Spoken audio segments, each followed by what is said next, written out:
If you could.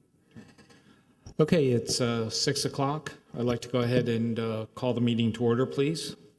I'd like to ask everybody to please silence their phones and beepers if you still have any. Good evening. This board is comprised of 7 members. 4 members of the board shall constitute a quorum, and the affirmative vote of 4 members shall be necessary for the adoption of any motion.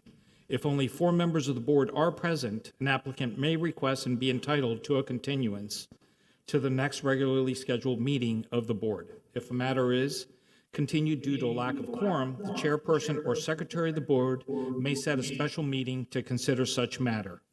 In the event that 4 votes are not obtained, an applicant, except in the case of a comprehensive plan amendment, may request a continuance or allow the application to proceed to the City Commission without a recommendation.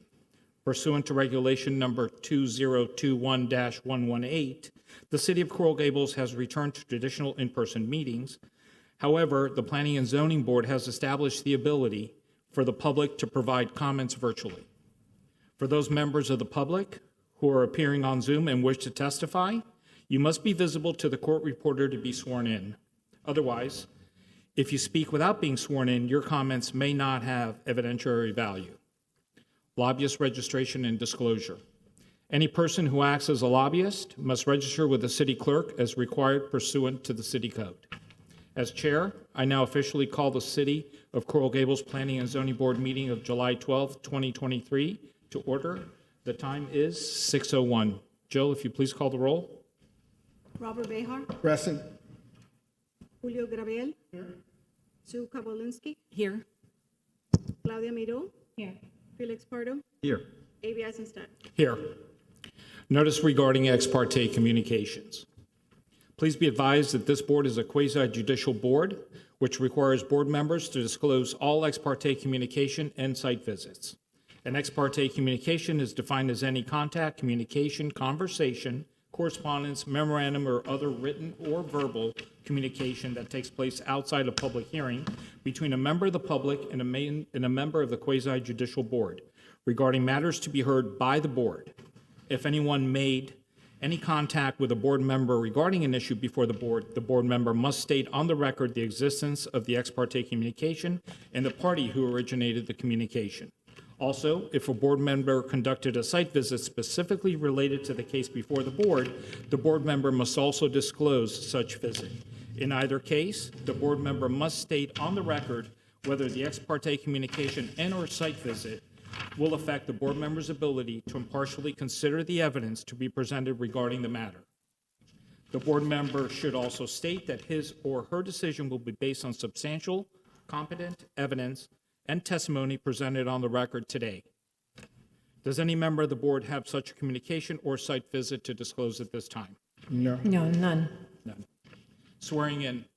Everyone who speaks this evening must complete the roster on the podium that Jill has. We ask that you print clearly so the official records of your name and address will be correct. Now, with the exception of attorneys, all persons physically in the City Commission chambers who will speak on agenda items before us this evening, please rise to be sworn in.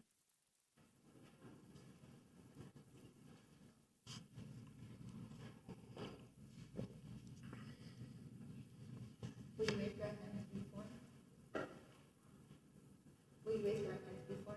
Do you swear that the testimony you are about to give should be the truth, nothing but the truth, and nothing but the truth? Thank you. Zoom platform participants, I will ask any person wishing to speak on tonight's agenda item to please open your chat and send a direct message to Jill Menendez,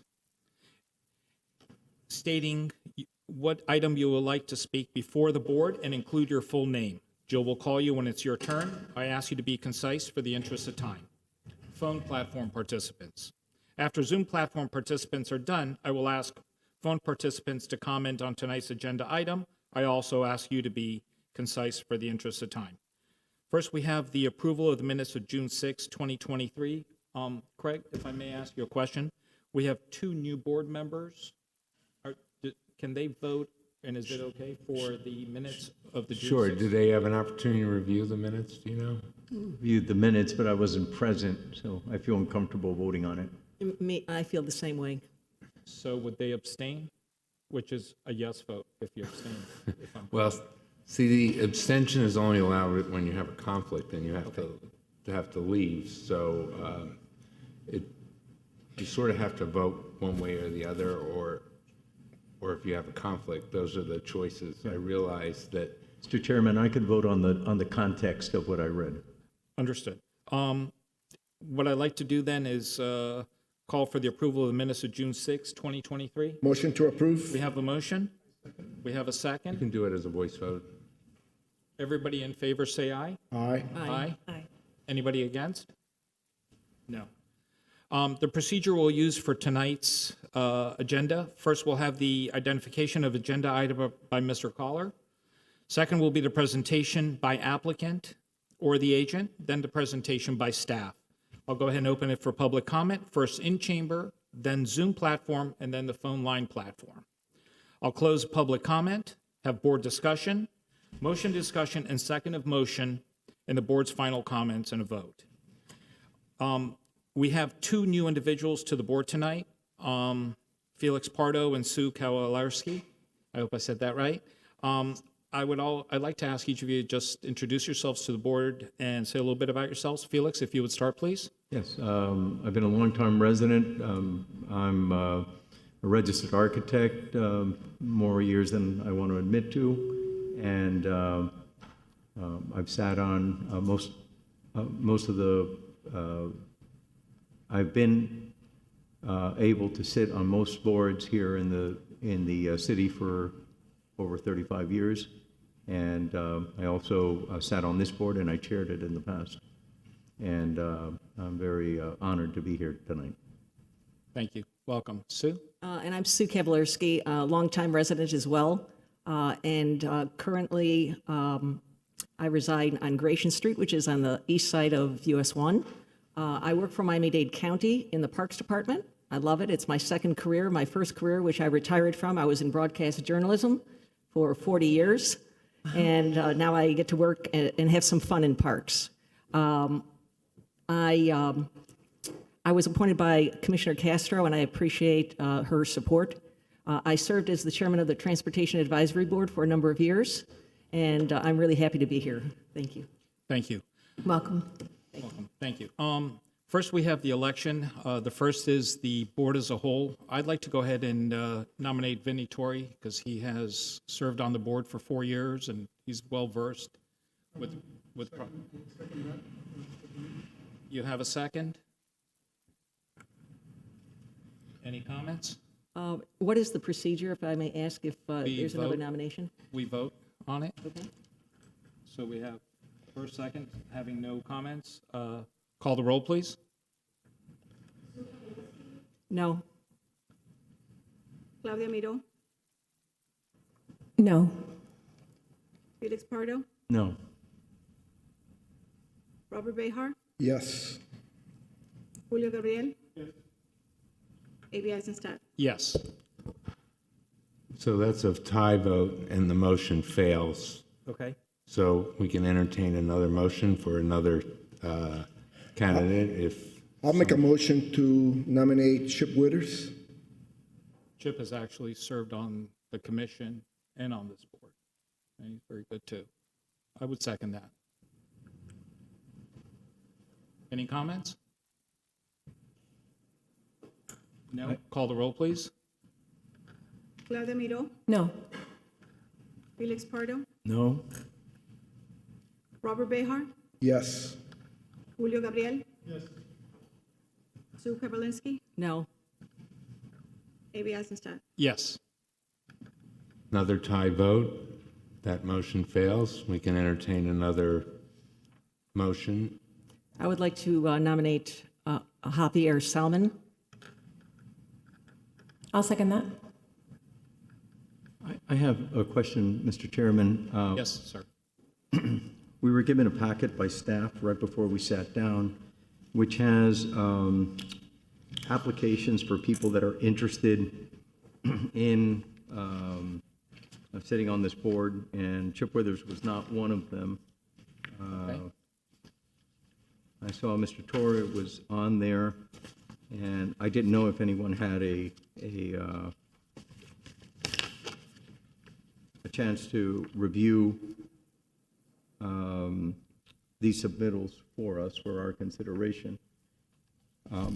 I did see that most of the ones that are here have filled out the form, but not many have attached anything in addition to for their qualifications to sit on the board. And the present person that is nominated, Mr. Salman, I had the pleasure of sitting on a board with him a couple of years ago, also with Mr. Bihar. And I found his contributions to that board very good. And I noticed that on his bio and his application, it was very extensive. And I find that he would be very qualified. And I don't think he's ever sat on this board, but it would be maybe a fresh person that could look at the planning board with a set of different eyes. So I just wanted to bring that to everyone's attention because I was given this packet the same as all of us were. And I know I saw Mr. Salman in the sitting in the audience. Would it be inappropriate for him to say a couple words on his behalf? Well, I think we should vote on it Okay. before we proceed and so forth. And actually, we had the pleasure of sitting with Mr. Saman for many years. On this board. Not, so he's been a member of this board. Okay. And by the way, the reason I'm nominating him, my experience with him is that he sat on the Mediterranean Blue Ribbon panel, and he was excellent. So that's why I'm nominating him. I would also like to speak and say that I'm very familiar with Mr. Salman. I worked with him when I was in Tallahassee many, many years ago, and with his firm, C3TS, if I remember the name correctly, for many, many years. So I have a good working relationship with him, and I do respect him as a professional. We have a motion, and we have who's second, please? Claudia. Any other comments? Call the roll, please. Julio Gabriel. Yes. Sue Kabalisky. Yes. Claudia Miro. Yes. Felix Pardo. Yes. Robert Behar. We got 4 already, so I'm gonna go with yes. A.B. Eisenstadt. Yes. Now, if Mr. Salman would like to come up and speak. Thank you.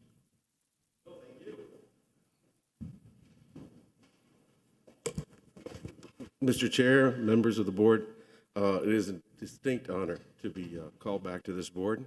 I actually served on the board when we did the first rewrite of the code, 2008, 2009, around there. And so I look forward to being of service again. And I know many of you, and I look forward to working with you. Thank you. Thank you. Welcome. The next item is the election of a chair. Well, I'm gonna nominate Mr. Eisenstadt to be the chairperson. I'm going to second that. Any comments? No? Call the roll, please. Sue Kabalisky. No. Claudia Miro. Yes. Felix Pardo. Yes. Robert Behar. Yes. Julio Gabriel. Thank you. I'd like to go ahead and nominate Robert to be the vice chair. He has been in the past, and he has handled it very well when I was unable to be here. We have a second. Any discussion? No? Call the roll, please. Claudia Miro. Yes. Felix Pardo. Yes. Robert Behar. Sorry. Julio Gabriel. No. Sue Kabalisky. No. Sue. No. A.B. Eisenstadt. Yes. He gets to vote, though, Yes. Mr. Behar. Mr. Behar? What's the 4-2? No, no, I'm only kidding. Yes, thank you. Yes. Thank you. Thank you very much. Let's continue. The first item on the agenda tonight that we have is, are you leaving? Oh, okay. Let the record note that Claudia Miro had to leave. Thank you. The first item, the following items G2 and G5 are related. Now, my understanding is that the applicant, should we read it into the record first? I think we should read the items in the record and, well, actually, since there's a request for deferral, I don't think it's necessary. But as I understand, there's a request for deferral of G2, G3.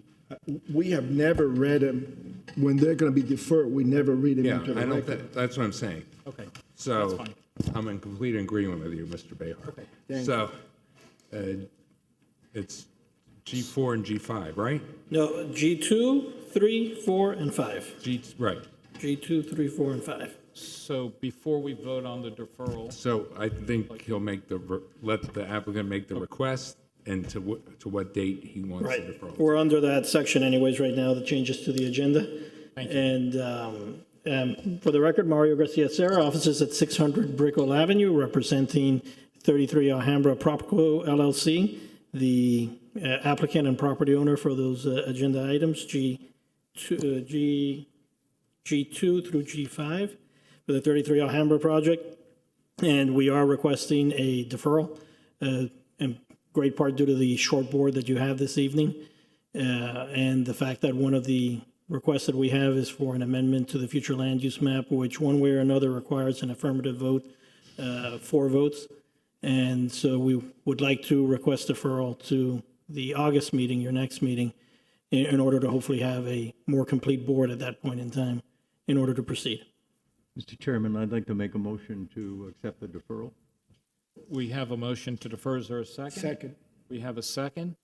Any comments? So the deferral is to a date certain, that would be the August 9th, I believe it is. August 9th Planning and zoning board meeting. To the next meeting we have. Correct. So there, for people that were here for this one, I don't believe there will be additional mail notice. Are you intending to mail notice anyway? Yeah, okay. 100%. Yeah. You are going to go ahead and do a mail notice either way? Okay, are you going to do an advertisement also? Oh, Did we pay the electric bill? You better be living right. I think it'd be wise to mail notice again, as well as advertise.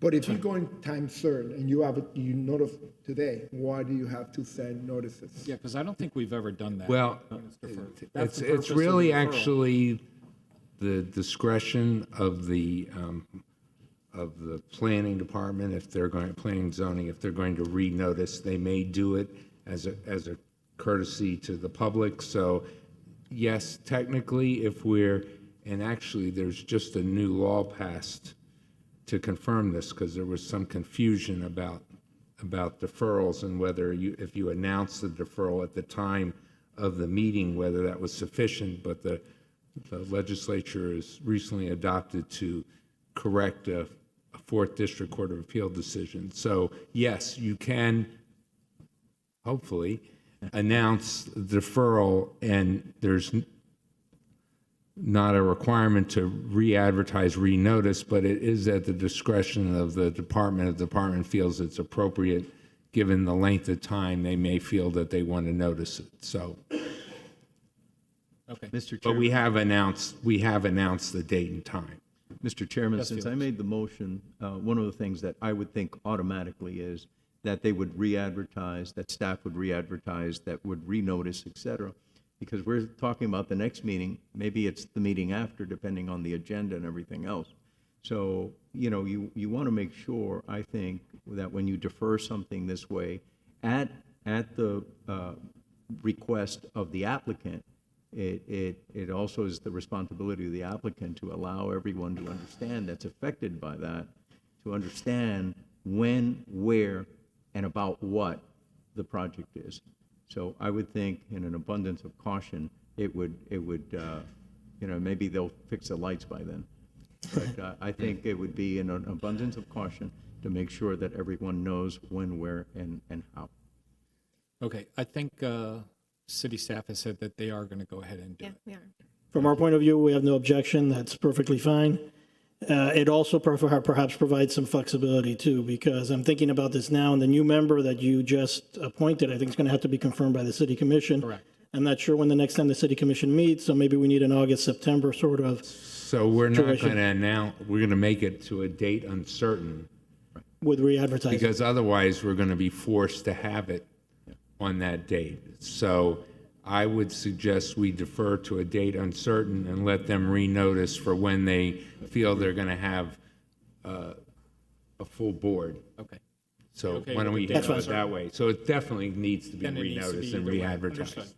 I just know from past, whenever we've had a deferral, it has never, that I know of, been noticed. It's good that you're noticing it. I have no objection to it. I think the city has frequently, even though not technically needed, they have done it.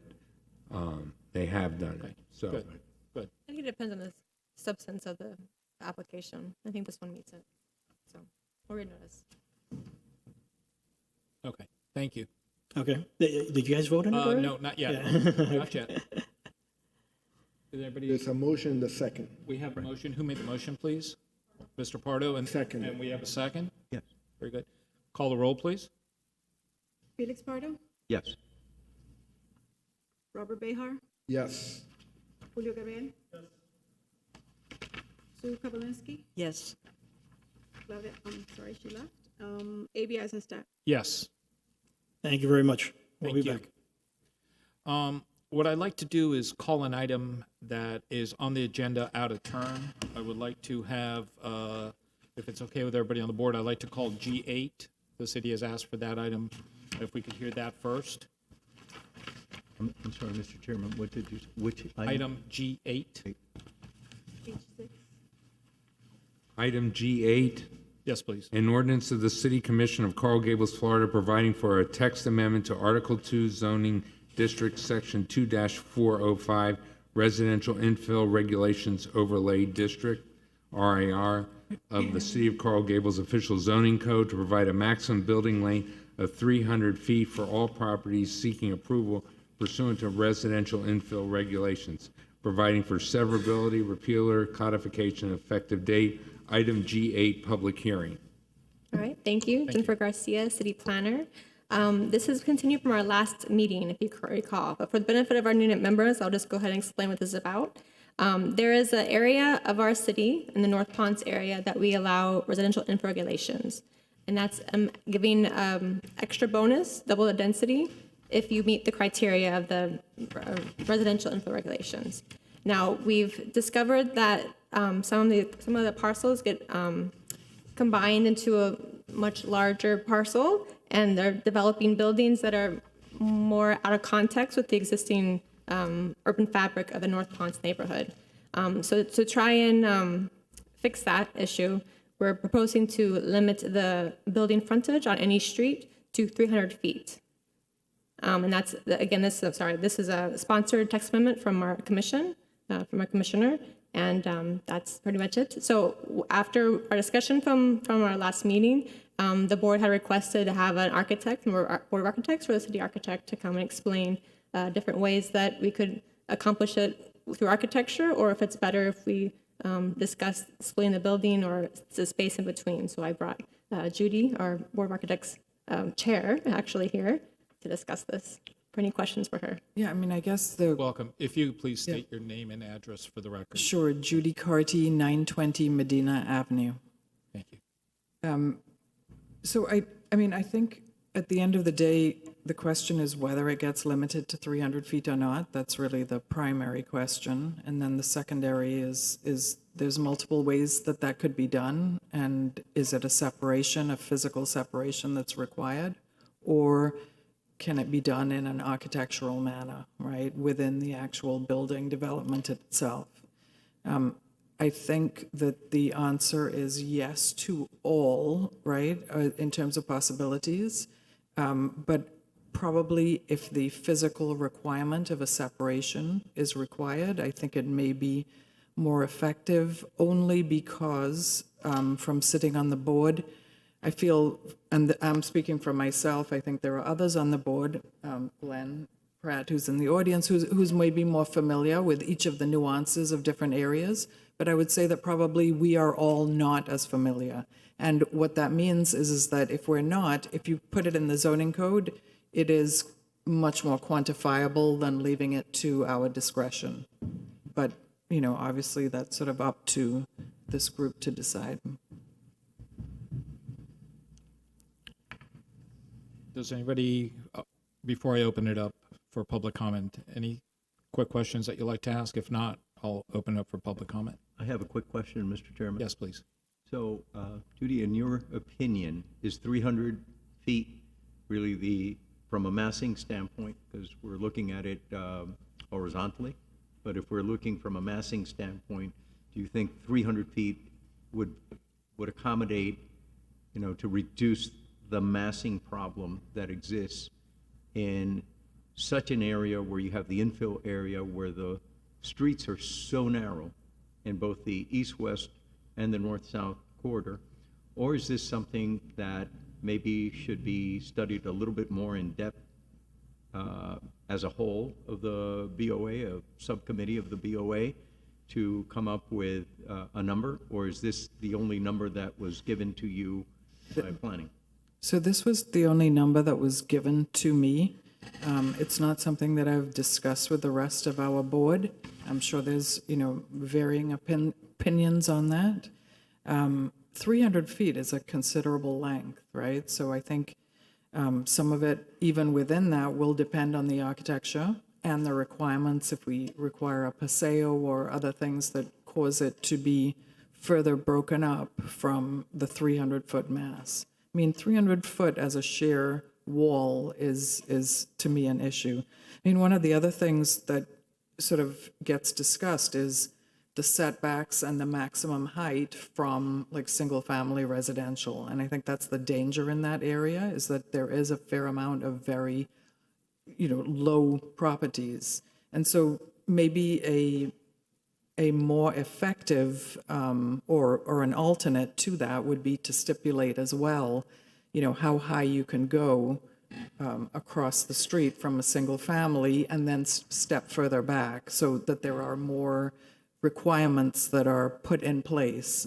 The thing I know that we deal with on the board with larger properties is the loading dock, FPL vault, pump room, you know, switch gear, and what that does as a facade on a street that you want as a pedestrian-oriented street. And you just, you know, because of the nature of it, it becomes a large mass.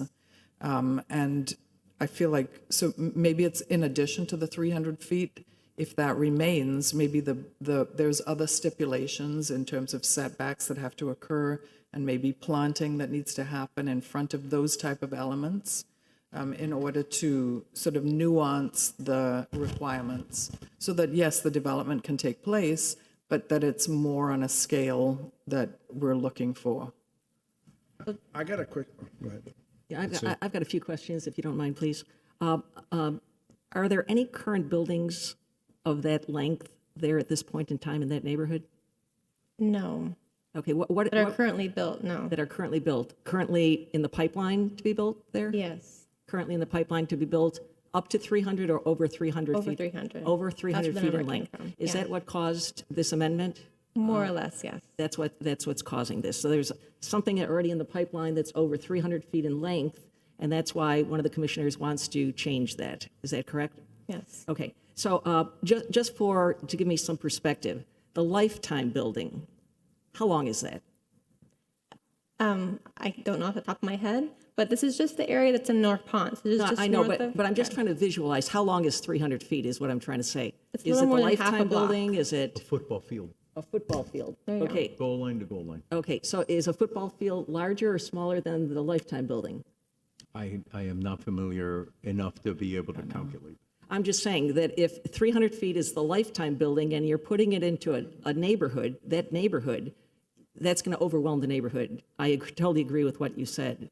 And Judy, to your point, you're talking about total physical separation in the 300-foot length, or physical separation from 300 and another 300 and another 300? What are you talking about, a total physical separation? Well, the initial point was if you want to make it 300 feet that you're limiting it to.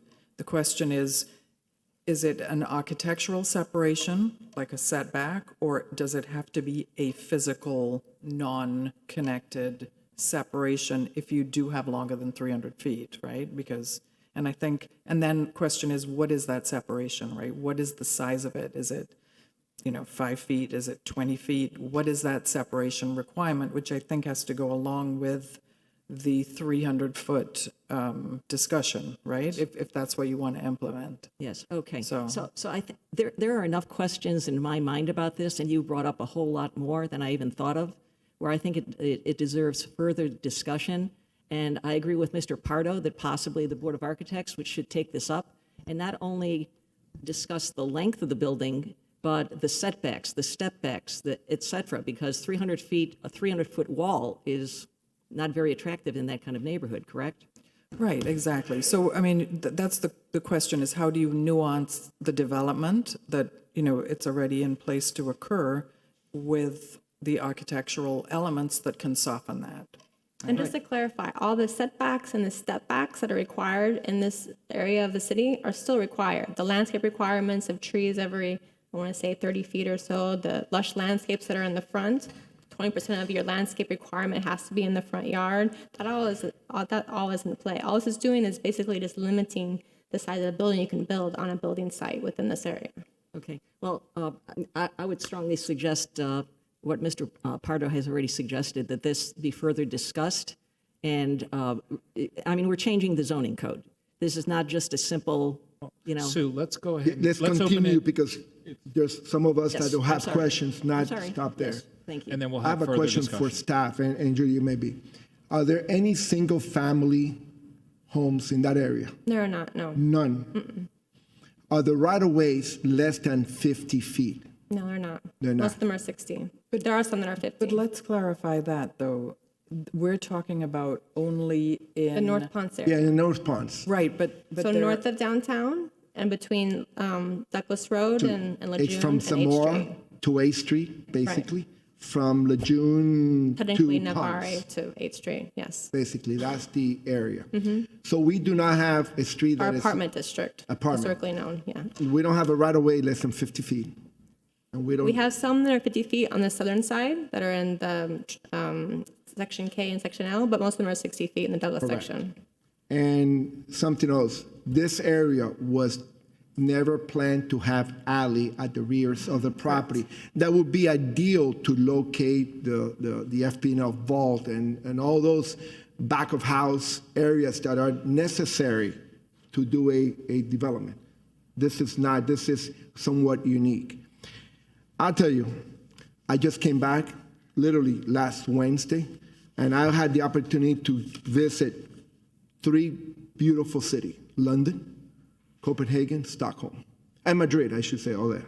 And I took pictures of street frontages that buildings are in excess of 300 feet. And to answer your question, just to deviate for a second, the Lifetime building, that building is not a good comparison because that building goes on for like 700 feet.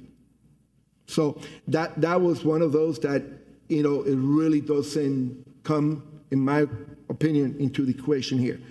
But again, going back to, I visited, and a lot of the time, and I think, Judy, you mentioned it, you could achieve by architectural, treatment, how you're going to separate it. Not necessarily physical, because that could create a hardship to a property owner if you have to. Because now, instead of playing with the architecture, you have to introduce 2 buildings that may or not may at the end of the day will be perceived, very similar. And what is that separation? Unless you did like a 60-foot separation, you will still perceive that from the street view as one building. So I think there's multiple ways. Do we have a clear, and I'm going to your comment, do we have a clear solution? I don't think we do. I think that, limiting to 300 feet in the zoning code is not the wise. And I know that we have, Glenn Pratt here, and he's done building that I want to say that, if I recall, are going to be 300 or even maybe a little bit more than 300. And there's way to articulate that to create that break, continuous. That's my 2 cents for today. What I'd like to do is, before we continue, Jill, do we have any public comment on this item? We have one speaker that's. That's what I meant. Sorry, one speaker? Yes. Could you please call their name? Jim Secretary, I'm sorry. Okay, so, What about Zoom? Nope. Nobody on Zoom? no one's raised their hand to. Anybody on phone platform? No. Okay. Then at this.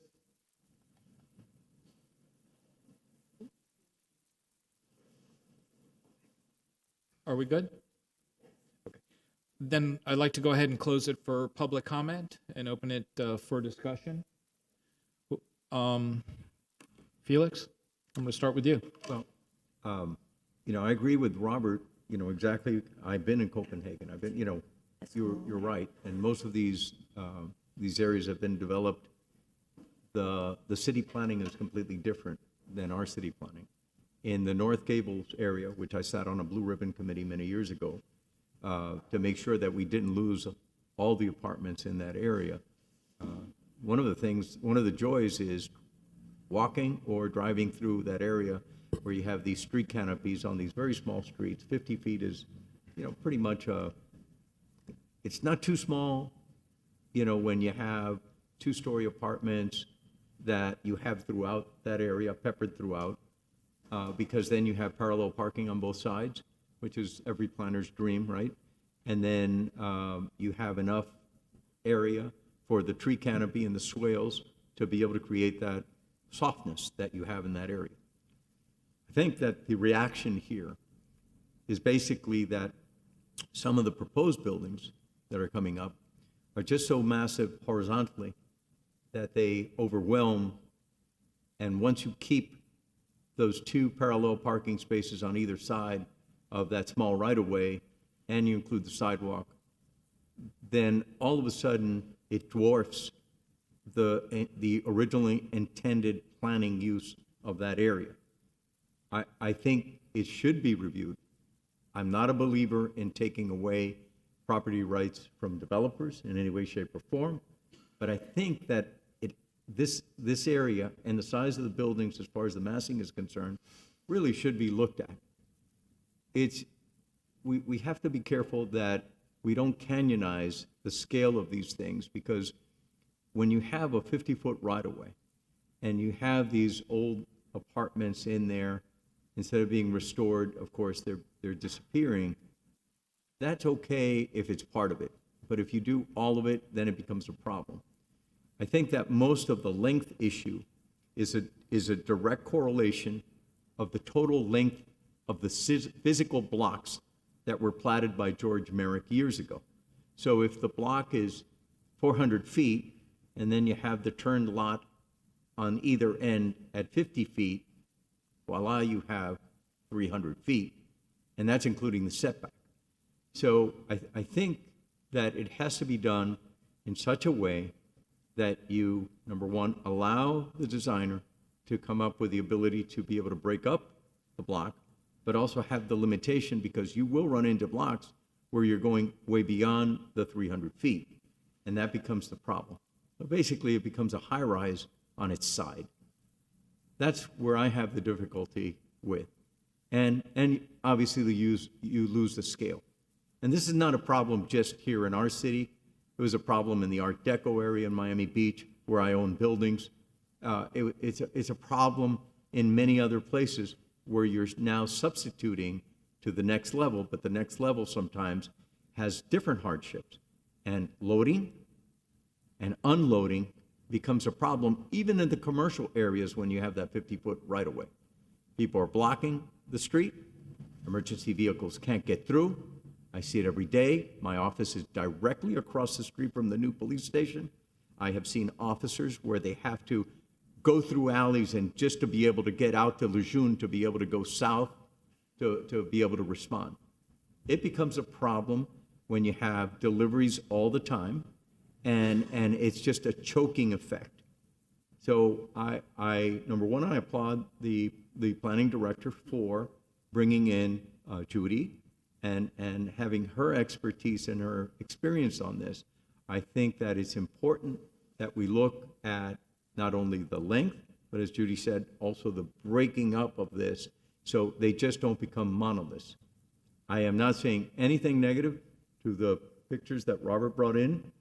These areas are absolutely beautiful, but also in these areas, many of the times you see these small, ancient roadways that had carts being pulled by horses, and then all of a sudden they explode into these open plaza areas, which make part of the senses that we feel that make it so beautiful. We don't have that luxury in the North Gables apartment district, but I understand that it's an infill area. The densities are important, but I also understand that there's a great reservation of what the total lengths are, because not everyone can design a very nice building that gets broken up where the massing doesn't become obtuse.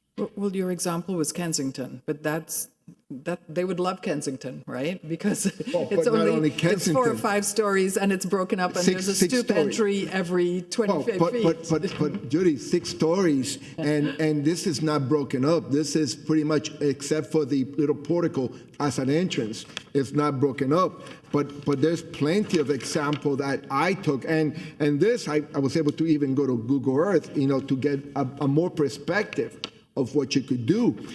I think that it happens in every city that is, especially in the infill areas, that you want that. Something to keep in mind, Felix, is that in addition to the 50 feet right away, you have a 10-foot setback. So that makes the building 70 feet. And when it comes above the 45 feet, you step it back another 10 feet. So all of a sudden you got 90 feet from face of building to the potential face of building across the street. I don't know about, maybe Sue doesn't picture that, but 90 feet is a long way. And we're not talking the Lifetime building. I have the honor to see that building every day. I sit on my windows and I see that building in front of me, okay? And some of us that sat on this board, and I don't know if Mr. Salman was here at the time, we voted against that project, just for the record, okay? But I think that in the infill area, I think there's, we gotta be careful of what we limit, because I would hate to have, and the other thing is, how many properties do we know that would qualify to do such a project? Right. Not many. You have to go back and do an inventory of the size of the blocks, because these ownerships aren't, they haven't been accumulated yet necessarily. In other words, you have to buy one lot, then the other lot, then the other lot, then the other lot, then you put it together. I mean, this all goes back to the pad. And the pad was used to be able to facilitate innovation in design. We were talking about many years ago when Zeke and his father were practicing land use here in this city. And it was take the shackles off to be able to come up with something better. I don't necessarily think that everything that's going up is better. I personally believe that an inventory of the size of the blocks is more than warranted at this time, because that area is going to get filled up very, very soon, because people are going to get bought out and people are going to accumulate these things. And I think that whomever the commissioner was that brought this up, about the 300-foot max, I think the intention was good. I think it needs a little more study. But, I commend you for bringing in BOA, very qualified person to discuss this. And I truly believe that it should be maybe studied from a massing standpoint, a very simple massing standpoint, a little bit more, with some good ideas from the BOA that it won't infringe on developer rights, but at the same time will make it a better product at the end of the day, and better livable product.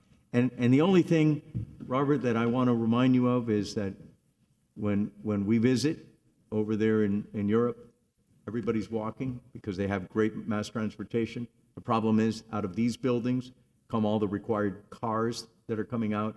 They choke the streets, and unfortunately, I have the pleasure of having to hustle people out for me to come into my covered parking spot inside my building, and I have to get people out that are blocking my driveway because they're just standing there stopping. And also the loading and unloading, which has become even a worse situation because there's no side area for the trucks to get out of the way. Only the bays that are done. Let's concentrate on what we have before us right now, which is the 300 feet. What I'd like to do is, Julio, I'd like to get your comments on this, please. If you could turn on your microphone. I don't think it's on. Okay, I'm on. Thank you. I'm never worried about the length of a building. I think if you have a good architect and you have good supervision, you can have a building that's 600 feet long and be a good building. It doesn't matter. We have the kind of controls in this city that the building could be 100, 300, even bigger than 300.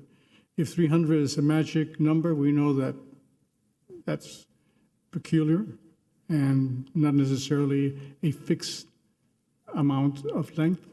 But Robert was showing buildings that are longer than 300 feet, and they're beautiful. If you go to England and you go to Bath, some of those buildings are, forget about 300 feet, they're 10,000 feet in length, and they're beautiful, and people go there just to see those buildings. So the 300 feet, it's a number that we can begin to work with, but we have a board of architects who will be looking at each project to make sure that there's enough variation in the facade so that the building will look good.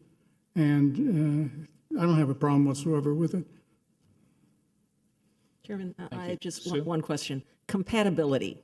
Where does compatibility play into this? You were saying that there are no buildings so far this length in that area. So what are you comparing that to? I mean, would a building right now, a project coming in at 310 feet, is that compatible with the present neighborhood? So the commission approved back in 2017 that a minimum lot width to have these infill regulations be applied to would be 20,000 square feet. That itself is not compatible, but that's adopted. So what the commission's trying to do right now is to control how long those buildings are in affecting the built environment. That's all this is. All the other regulations, the setbacks, the landscape, all apply. It's just controlling the length and the effect on the building, on the street and public realm. But see, what I would say to that is, yes, it complies, but what it creates is things like, like this. I mean, this is City of Miami. This is the Zaha building, right? Which is, as we all know, brand new. To me, those requirements, in a way, if we could change that and make it so that this is set back, maybe there's more landscape, things that happen so that these type of facades don't occur, maybe a better approach, and maybe the 300 feet isn't as important as controlling other elements. a little bit stronger. Judy, let me ask your opinion. If that example, if that building had units, walk-up units on the street, would that change the character of that building? Well, I mean, all this is. Because that's a blank facade with just. Oh, exactly. And of course, if It's it had horrible. Kensington in front of here, yeah, of course. Okay. Right, then you could have the tower then- behind it would be fine. And then if you and unfortunately, Maybe it wouldn't, you might disagree. For if traffic. if you do that, where you put your parking behind those units, you're going to conceal it and you're going to create a streetscape that we're not going to compare to this. I mean, this is beautiful and we cannot duplicate this. First of all, there's no parking in those buildings, Right. So we don't have that challenge that we have to do as architects. So, but I think there's a ways to achieve it. That is horrible. That's a terrible example. Terrible, exactly. Okay?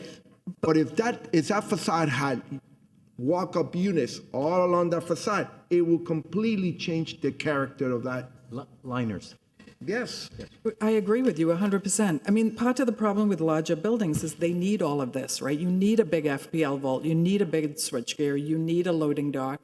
So the question is, how do we temper that? And yeah, maybe there's a lot of ways architecturally that it could be achieved. Mr. I Chairman, think in the last few years that I've been here, we have, as a board, insisted that no building becomes a blank wall on the street, and the liners on the front. I remember being here and seeing parking garages all the way down to the ground. That has not happened for years. That is I correct. think we have been pushing for A, to screen the parking garage completely, and B, to make activity, people, spaces, all the way down to the ground, so when people walk by or drive by, they see that. So, Which is already a requirement in the RIR. The parking has to be set back 30 feet from the property line, which gives you at least 20-foot liner. I think we've become a little bit more sophisticated than we were a few years ago, where buildings would come down to the ground with the parking garage open to the street. Now That they're would not screened. be allowed anymore. Correct. Mr. Chairman, Fields. in my personal opinion, I think that we need, number one, the planning department to really look at the inventory of all the area in this area that's affected, in my opinion. And therefore, I think it would be premature to approve or deny, this 300 foot. I think we'd have to see if there's a motion first, but I'd like to speak before we get to that. Okay. Yes, sir. Thank you. A couple of things that I've noticed from comments that were made. One is when Mr. Pardo went ahead and said, we don't want to taking away rights from developers, it's actually from property owners. So they're not necessarily developers, but we have to look at not to take away rights from actual property owners. What I myself would like to see is a presentation, more so. Not necessarily because you're going X amount of feet or you're creating a bad project. I agree with what you're saying, and Sue's also talking about, and even Robert and Julio, it depends how you break up the project. If you put something that's just amassing straightforward, I agree, it's terrible.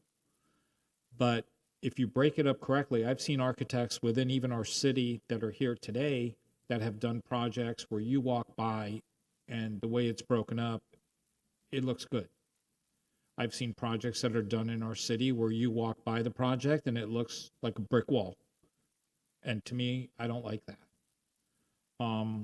But I think it's how it's done. What I am hearing is that we should have, and the census I'm hearing is that we should have more discussion on this, but at the same time, I would like to see a presentation. And I'd like to see a presentation with massing, what it may look like, and a presentation with, when you go to break it up, what that would look like.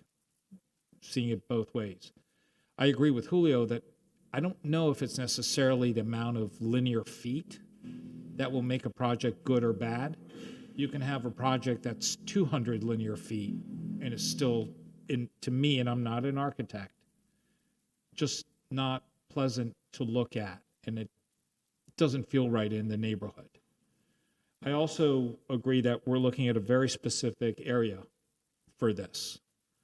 And at the same time, we have the Board of Architects.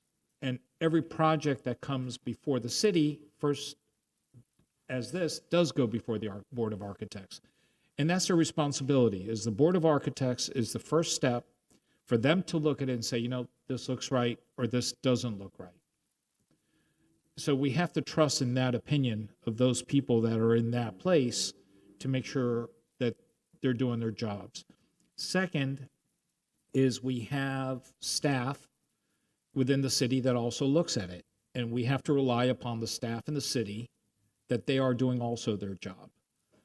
And it's important to look at every project individually, not group every project as this is what should be and this is not what should not be. And that's why we're here. We're all here because we look at every single project that comes before us as an individual project. None of us look at a project and say, this is for everything. And I think, to me, it's wrong to define something that you group together. If you look at a project that looks good and you agree with it, then that's how you should look at it. That's just my 2 cents or what I feel on. And I do want to thank you for taking the time and coming, and that is important, and it's well recognized. No, and we try at the board, I will tell you, every week to, review it in detail, every project, and we do exactly what you say. Every project is individual. Not everybody likes to hear that, but that is how it's dealt with. So there is that. I mean, from my perspective, having sat on that board for a long time, the zoning laws assist us with making sure that certain things happen architecturally. And as you know, I mean, they're good architects, they're bad architects. Good architects, it's really easy. Right. And it's only a portion that you're really struggling with anyway. So, but the zoning helps that. So that's all I would say is the more defined what you do here defines, the easier it is for us. Thank you. I agree. Mr. Pardo? Mr. Chairman, I'd like to make a motion, and before doing that, unless I misunderstood, this was brought up by a commissioner, correct? Yes, correct. Okay, and I think that the commissioner should be, I don't know who it is, they should be applauded for trying to do something about a situation that they're perceiving. And I understand that. But I would feel more comfortable at this point to make a motion to defer this item because it's complex and it needs a little more work, and to be able to get the results that I think that the commissioner was looking for originally. When you say to go ahead and defer and come back with, I would not want to deny it. What I want to do is defer it because maybe the whatever they come up with will be different. Where as far as the amendment to the code, and that's why it's before us. but what are you looking? Are you looking for a presentation? Are you looking Yes. for some massing? Of That's course. what I want to be Of clear course. on. That's what- deferring for an extension of study to be able to come back before this board. But you need to be very clear because that's a big task for them to do. This is not that simple doing massing, There's many ways to break up that massing. And so, I mean, I think some of us that do that, for a living, it's not that simple. It's, it's not a prescription. And Robert, you and I have gone down that path, and I don't want to do that. What I'm deferring to staff. Let them do what they do, but what's here before us, I don't want to deny it. I simply want to defer it and let staff be able to come back with something. But then you're going to tell staff, okay, do a massing that is maximum of 300 feet, or do a massing that could be, for lack of a number, 600 feet, but it's broken up into what appears to be two masses or something, because I don't know, and Ms. Garcia, you know, this has been put on you, okay, or in your department. This is a lot of work, and I'm sure you're gonna get help from the whole board, but this is a lot of work, and I don't know, and maybe we should bring up, you know, Mr. Pratt to say a word, because, Like I said, you know, listen, I'll call you up to the stand. You gotta come. Pratt, you're near the door. Make the exit. Let the record show that Mr. Pratt was called in. Mr. Pratt, did you stand before to be sworn to speak? Yes, I did. Thank you. Glenn Pratt, Bell and Pratt Fuentes Architects, 301 Almeria, Suite 210. Could you just pick up the mic because you're a little tall, so How's Just a that? little tall. just a little tall. How's that? No, it's been interesting listening to the comments, and I think that all of the discussion is very, very good. I think that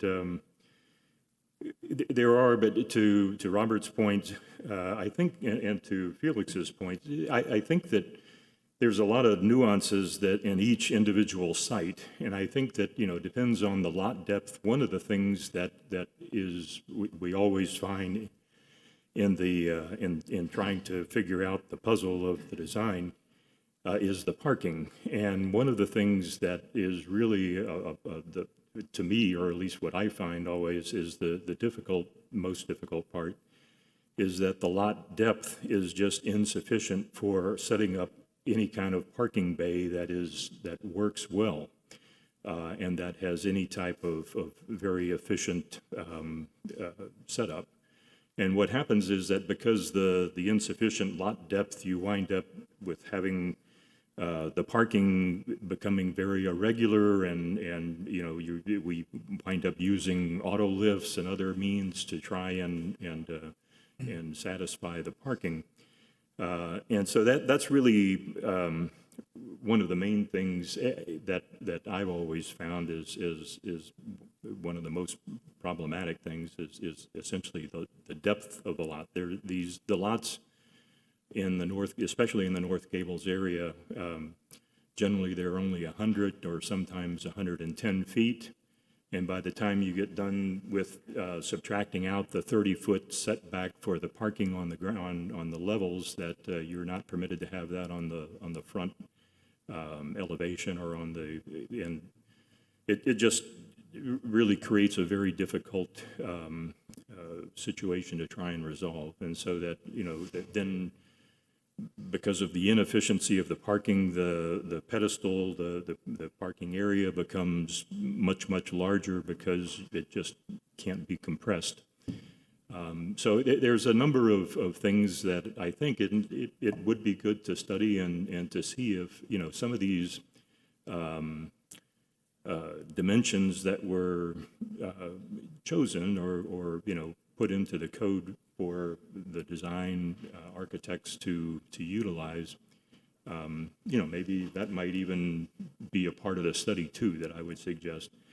I do agree with Mr. Gabriel. I think that part of the whole thing comes down to how good the architect is and how good the design is. And I think that if you have a good architect, hopefully you wind up with a good design and somebody that recognizes the need for, you know, creating the massing in such a way that begins to break it down to a more urban scale. So that's, I guess, all I would really say on the subject. Thank you very much for your input. Thank you very much. It's very It's a valuable. very, very good discussion. Thank you. Sue? It sounds like if there's a development in the pipeline that is 300 feet or more, Jennifer, if that's what you said, if there's an imminent application, that could certainly be a test of what can be done and what it's going to look like. There's not an active application that's over 300 feet right now. Okay. This is a reaction to a past approved project. Okay. All right. We should also, I just want to point out, we need to look at each project individually, not do a knee-jerk reaction because there's a project in the pipeline or something that's working. Because when that project comes before us, that's when we make our comments, and that's when we look at those projects, whether they're worthy or not. And that's what I was referring to. Okay. Felix, we have a motion. I tried to make a motion. Please. To defer the item and let staff come back at the appropriate time. With a with their presentation? With their recommendation and proposal. Okay. Jennifer, did you get a sense of what the board is looking for? Yeah, I think so. Okay, we have a motion. Is there a second? I'll second it. We have a second to Robert. Any discussion? Are we doing this to a date uncertain? Because Uncertain. we don't know when Yeah, this is going to I come think back. it should be uncertain. This is a lot of work. Yeah. And I don't foresee a date certain anytime soon. Now, let me just say one thing, just because this is a commissioner's proposal.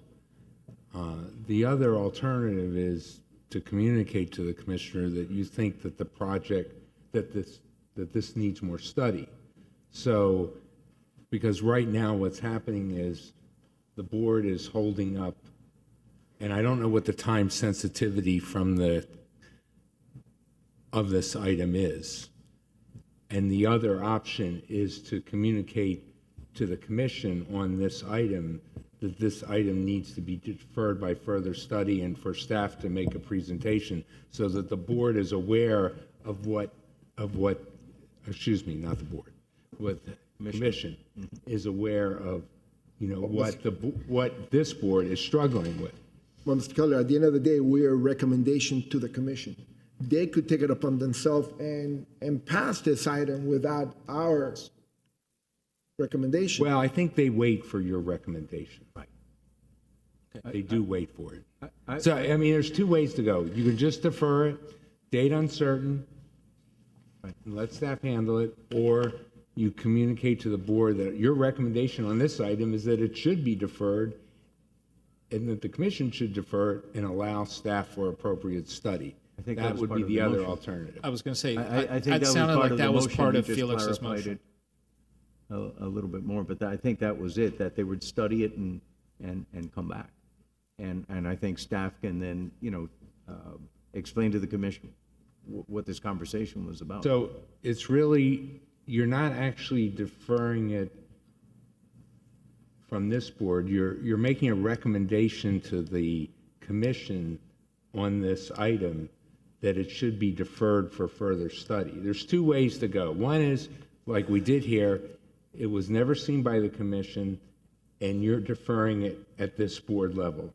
The other option is you're communicating through your action that you're recommending to the board that the item should be deferred for further study. I know it sounds like the same To the same commission. thing. To the commission. To the commission, right. It's two different ways to go with this.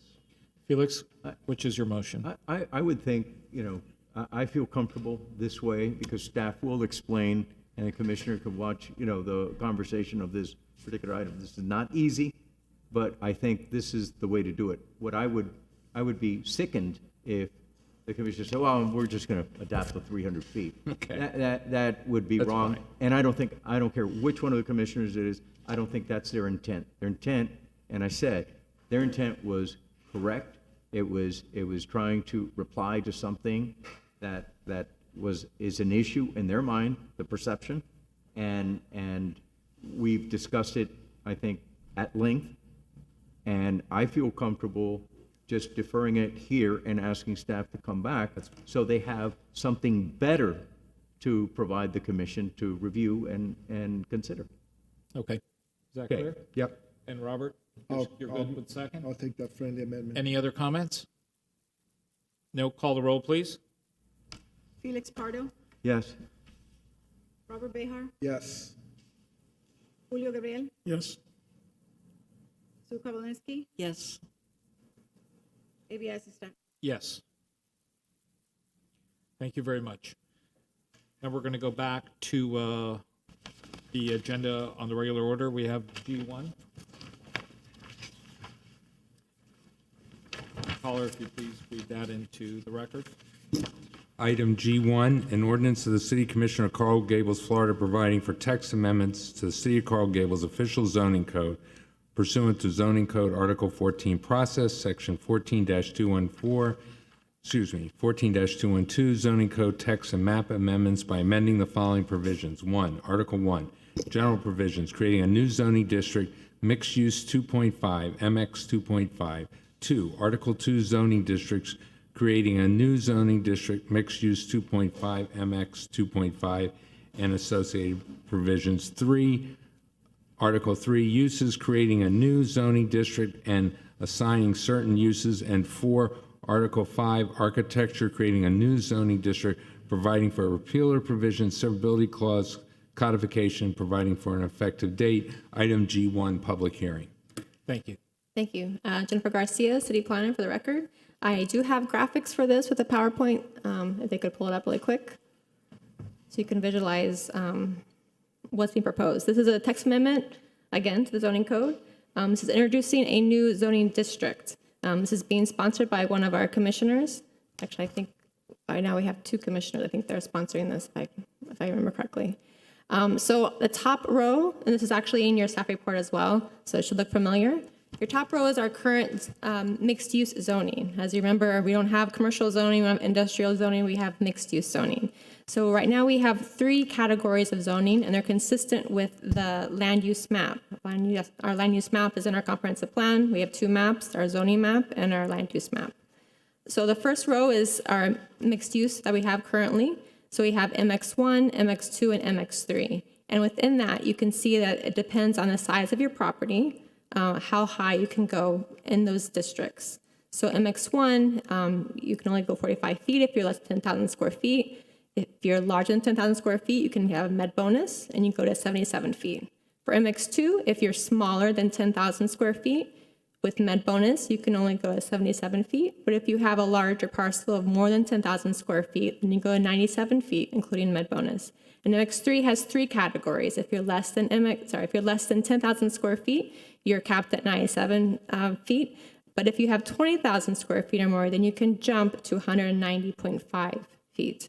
And that's the issue. The issue is there's a big gap between the MX2 zoning and the MX3 zoning. And that's been our land use. It's not something that's new, created from the zoning code update or anything. That's been in our code, and it's been a gap in our code for a long time.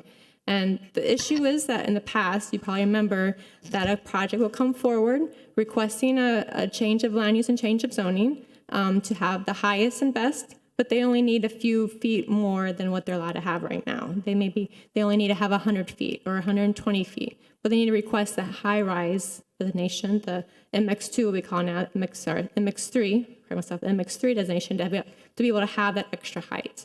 But then the project falls through, the land use and zoning are already changed, another person comes forward and they have the MX3 zoning already in place. And then you get a high rise when you're promised to have a 110, 120 foot building.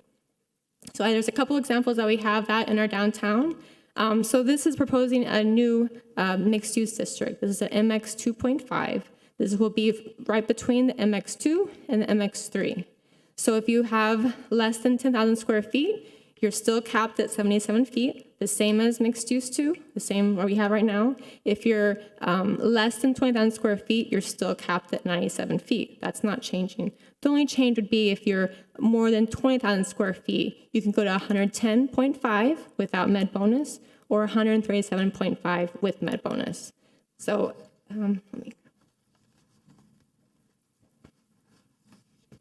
So you can see that that's intended to fit right between the MX2, again, the max height of 97, and the MX3, which is 190.5 at its maximum. So if you look at what we have now, if you have MX3, usually on our larger streets, and sometimes going into our smaller streets off of the larger streets, you have a big gap between your mixed use 2, so your mixed use 1, the mixed use 1 on the left side, a little bit jump to MX2, which is a 97, and then a big jump to your MX3. So you can see there's a big gap. We're missing that transition. So with the MX 2.5, you would have a much smoother transition from your high rise, which is usually reserved just for your larger streets or larger thoroughfares, down to your MX2. So it creates a better transition between the two districts. I think that's it, yeah. Do you have, by any chance, a map where you propose this would work? So this is just a new district that an applicant can be able to apply for. This is not being applied anywhere in the city. This is just an option that they'd be able to apply. Instead of having MX3, because I only want to have 140 feet or 100 feet, I'm not going to apply for the MX3 designation. I want to have the MX2. That way it's a little more predictable of what. So if the applicant has an MX2, they can't say, I want to apply for an MX 2.5. Yes, they can. Yes, it'll be one of They the. can, but then if you're doing that, aren't you doing away with the transition? No, because you're doing the MX 2.5 is the in between the MX2 and the MX3. This would take the place of somebody asking for MX3. Right. So they will go for MX 2.5 to be the transition. And there was a project last year on University Drive that was not approved, that they were seeking for MX3. Yes. Right. Got it. Yeah, I remember that, actually. Okay. Yeah, because the issue for example, 2020 Salcedo, that was a project that was approved back in early 2000. But they were promised when they changed the land use, at the time they didn't change the zoning, it was just commercial. They changed the land use to high rise. But they promised we're not going to go higher than 97 feet, I believe. But the project fell through. Then the land use was already changed. So the new project came in. Remember, the commission had voted in favor of the land use change to high rise because they were being promised a lower building. But now there's a higher building that's there right now. What this would do in those projects, give you a safety guideline, that you would not be able to go to the 100 MX3. If they're granted that, they would not be able to go beyond that point. Correct. So you're going to limit at 120 feet? I don't know, I couldn't read 100 that. and, I can go back to the graphic, but yeah, 110.5 without med bonus, and then 135.5. I understand that theory, but to me, in my mind, it says, okay, I've got an MX2. But now, if you're telling me they can apply for an MX 2.5, it kind of takes, I understand going down, but you're telling me that a person can also go up? Well, they could apply for MX3, but they're not Or going to MX do that. 2.5. 2.5, they're going to limit at 2.5. Right, try and make what's going to be developed there more predictable. Why would they not apply for a 2.5 if they've got an MX2? They would apply for an MX 2.5. If they have an MX3, they would not apply to a 2.5. Right. That's the only time that you're not going to get somebody going for the 2.5. Seems reasonable to have that kind of a transition. The transition seems reasonable to me. I'm just don't know. No, you got it. You got it. If it's going to function that way. Will it function? I mean, I'm not an architect. Mr. Chairman, Yes. your first comment was on point. The difference here is when we look at the sketches, this, okay? Right. It sounds very reasonable. But the difference is that in reality, you're upzoning because you're going from, this is MX2 property going to MX 2.5. It will rarely ever go from MX3 down to 2.5. Will the parking allow you to upzone? Because, Will the size yes. of the property? Yes, because- You're looking at the square footage. No, what I'm saying is that what we're not looking at is we're not looking at the zoning map, the map itself. So what your first point was exactly the point. In other words, I know what staff is trying to do, and that's fine. But the thing is that you're going from MX2 to more area that you're allowed and more height that you're allowed on when you request the MX 2.5. Because you're requesting the MX 2.5 where you have MX2, not the other way around. You're not going in and saying, I have MX3, but I want to bring it down to MX 2.5. In other words, these are not in a vacuumed area. If you look at the at the zoning map, you have MX2, and let's say you have MX3 next to it. But then, let's say MX2, now I want MX 2.5. Yes, it's a smoother look when you look at it, but in reality, you just gave them that more square footage, height, etc. But they'd have to fit it within the square footage of the property. That's correct. And But yes, and this change only applies for properties that are 20,000 square Correct. feet or more. If you're less than, you're still pretty much using the same height maximums that you have for MX2. Yeah, and that's why when you approve these things in a vacuum, without, which is one of the things you asked for, where in the city is this? There's a direct consequence to this, because we're looking at try to keeping it a simpler transition to the highest intensity, which is MX3. But we're not looking at it in the reverse, which is why was there MX1 put there? What is it buffering? Why is MX2 there? There's a reason why it's coming up. Now, could the city have done a better job in saying, well, maybe MX2 originally should have been a little bit higher, or with certain things, so the transition would have been softer? That's fine. But right now, if you take that MX2 and make it into the MX 2.5, just take a look at the height on the graphic there of MX2. The height of the graphic of MX2 is substantially lower than the 2.5. Robert, would you give me some feedback on that? No, I mean, I see this as a transitional opportunity. Yes, you're gonna upzone. You're correct. I'm not, but you're doing it in a way that is gonna be more gradual, the upzoning, or the transition between the MX2 and the MX3. I personally think this is, and this is my personal opinion, I think this is a good way to mitigate that going back. And in some cases, again, this is not citywide. This is just in some areas that we're allowed to do this, correct? What are the areas that you're allowed to do this? I mean, anyone could request this, but they have to have reasoning to request it. A single-family house would probably not request this. But, It depends on the size of the The lot. size of the lot. Yeah. yes, exactly. I would very much like to see where these areas are, where you have MX2 against MX3, because not everywhere it's like that. And in fact, and to pick up 20,000 square feet when you're doing these type of buildings, which, are very large commercial buildings, it doesn't take much for you to pick up 20,000 square feet. That's a lot less than a block as far as an area. So my concern is, are we talking about, is this further down, let's say, in some of the areas that were just converted recently? Let's say north of University, let's say east of Lejeune Road? So our MX3 is typically, historically, on Ponce de Leon, our major streets, and Alhambra, right? Right. From then, it kind of tapers down to MX2, which I think is probably maybe the majority of our downtown, our CBD. There are pockets, a little bit random pockets of MX3 for the CBD. CBD, for the most part, is MX3, though.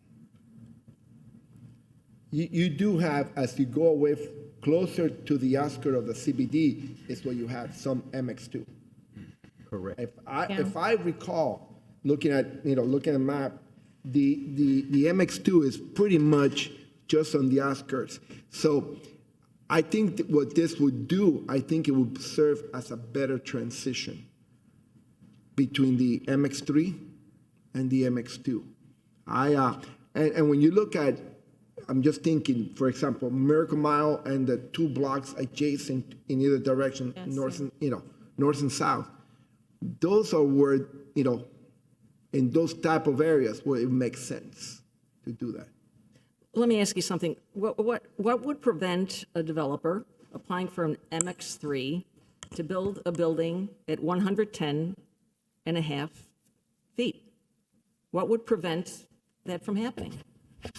Because the moment that you give them MX3, it's a free-for-all. They could come back, that project may die, and they're gonna come back in 2 years, 5 years, and they could go up to 190 feet, 90.5. Which has happened, by the way. Which has Rami Carrera, happened. Development Services Director. So what actually happens today is nobody comes in with an MX3 and says, I want to go down to MX2. Absolutely, that doesn't happen today. But what does happen today all the time is that people come in with an MX2 property and say, you know what, we can't make it in 97, but we could do it in 110.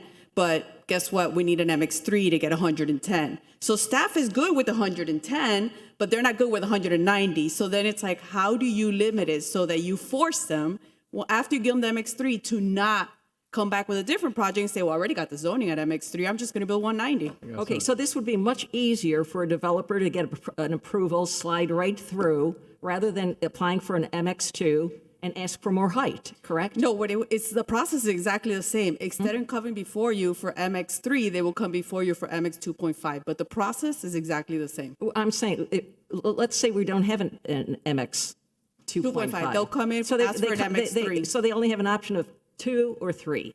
Correct. They come in at 2 and they say, but we want a little bit more height. It's a lot more harder to get that approved, isn't it? It has to come before us either way. It has to come. If you feel it's appropriate, you feel it's appropriate. You still have to be willing to go to 2.5. It's not that they have the 2.5 and now, hey, we got the 2.5 free for all. No, it's that instead of coming before you and asking for 3, when they only need 2.5, now they'll come before you 2.5. You could still say no.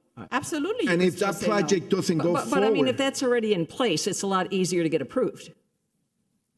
Well, I don't know if that affects the way you feel, but I think that what is easier is that if they come in and you give them an MX3, then they go to 190, then you give them a 2.5 and you limited them. Okay, let's scratch that one, but come back to my second thing. It's a lot easier if you have a 2.5 to get approved versus you only have a 2 and a 3.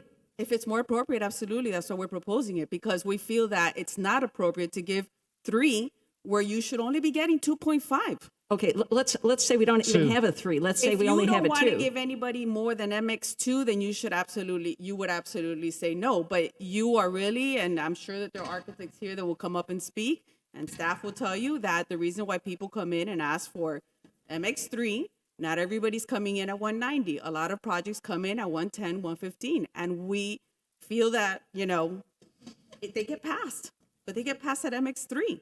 So you make a decision. Do you prefer that it goes forward with an MX 2.5 or do you prefer that it goes over with an MX 3? That's the decision that you're making. Sue, and that's really up to you, however you want to do it. Understand. 1 second, please. The decision is still yours. The point that she's trying to make is the decision is still yours. As an individual, that's still your decision. It can come as an MX3, it can come as an MX2, but the vote is still yours. I think what they're trying to say is it closes a little bit of a loophole that's out there, or it directs staff better for that project. I think what it does is that if you have an earnest desire to allow appropriate development in the city, and 110 is what a lot of developers are coming in at, or 115, but you don't feel comfortable saying, oh yeah, we're going to give you MX3, but hey, don't go above the 110. That is a very uncomfortable position for everybody. Staff doesn't like that. How do you track that? They could just drop the project, sell the property, and now they have the 190.5 and come back, and then how do you stop it? But if you gave them a 2.5, then maybe you do feel more comfortable. Okay, maybe look, personally would feel more comfortable saying, oh, I'm good with the 110 as long as it's a 2.5, but I wouldn't have been good with 110 if it was MX3. I got you. I just want to put on the record, it would be more easier if you had a 2.5. It would be much more easier. To you. If for you feel, the building is going to be 110 when it comes in, or 120, let's say. The developer is going to come in and say, we want 120 feet. To get that, we cannot do it in MX2. We need to do it in MX3. And you are like, I don't want to give you MX3, but I don't want to give you 120 feet either. I want you to stay at 97 because I feel very strongly about the 97. Of course you would vote no. Has that happened? But you would vote no to the 2.5 too. Has that happened? Absolutely, it's happened. Really? Recently? You can condition height. Okay. And- You could condition height through covenants, which anybody would tell you Right, is but- a horrible way to do Okay, it. and let me ask you, You shouldn't do your zoning through a covenant. just one more question. In a broader subject, we changed our zoning codes 3 years ago. We paid a consultant $250,000 plus to rewrite our zoning codes 3 years ago. Why do we keep changing them? So we didn't pay a consultant to rewrite our zoning code. We paid a consultant to clean up our zoning code. So they rearranged it. They went, I mean, you were very involved. So I think you would know that basically they tried to clarify a lot of things, get rid of inconsistencies between one part of the code and the other. They redid all the chapters, right? They renamed all the chapters. The table of contents completely different. All of that was changed. But we did not look at, hey, should we add a new MX 2.5? Should we look at maybe, that wasn't a major part of that. Why wasn't it? If there was such a big gap, why wasn't that a major part of it? That did happen on Biltmore Way. Yeah. But hold on a second. We're not here. I understand that. Sue, please, I'd like to keep order. We're not here to litigate that and to go on that. We're here basically on what's being proposed on the 2.5. If there's an issue with the zoning code and so forth, and the board wants to take that up, I think that's a different discussion to be had. I think when we sit here and we look at these projects, or we sit here and we look at these items, we must look at the items based on the fact that we have before this. I understand that. I just want on the record, if this is so important today, why wasn't it important 3 years ago? You can ask the planning director from 3 years ago. Pardon me? He's not here anymore. The planning director from 3 years ago is no longer here. And you know, land use attorneys and architects know that zoning code is always it's a moving target. Then why have a zoning code? Well, wait just a minute. Mr. Chairman, first of all, going back to, Robert had a very good comment, which is, well, it depends on where it is. In other words, basically, it's the compatibility. Right now, we have something extremely generic. We don't know what areas are affected. I would feel very uncomfortable voting for this, not knowing where and what, because Robert said there are certain areas where it's very appropriate, like near the commercial areas, in the CBD area, in this area, in that area. I don't know where the areas are because it hasn't been provided to us. Right, and it for the makes it record- very difficult for us. For the record, that's the case right now when they have MX2 and they request MX3. You don't know who's going to ask for it. No.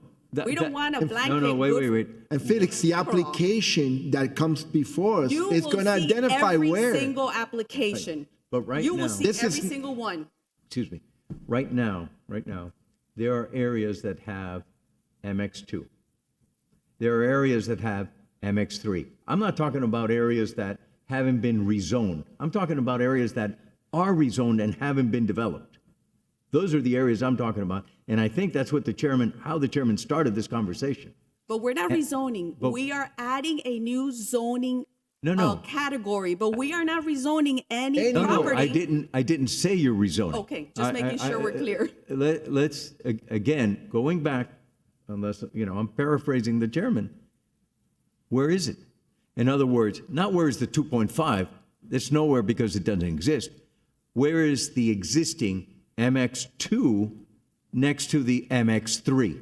Why is that important? It's important because if it's in the CBD area, it's not going to impact certain places, such as single-family residential that have existed since the beginning of this city's planning.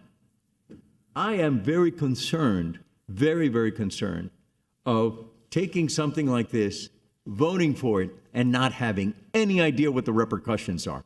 I'm not going to vote for something like that. So But Felix, it's not. I need to say something, because would you feel more comfortable if we would rezone MX2 to MX2.5, a whole bunch of properties, and just go ahead and rezone them? Or would you prefer that a category is there and that every time somebody wants it, they need to get your permission to do your vote to do it? I have two thresholds.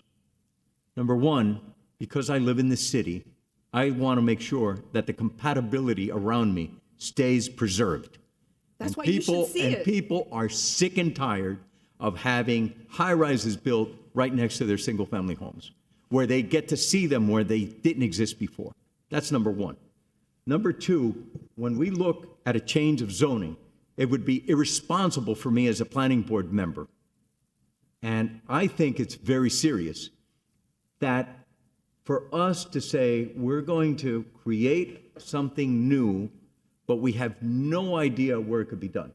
And the applicants always have the ability to come before this board and request whatever the change is. But there are certain areas that are more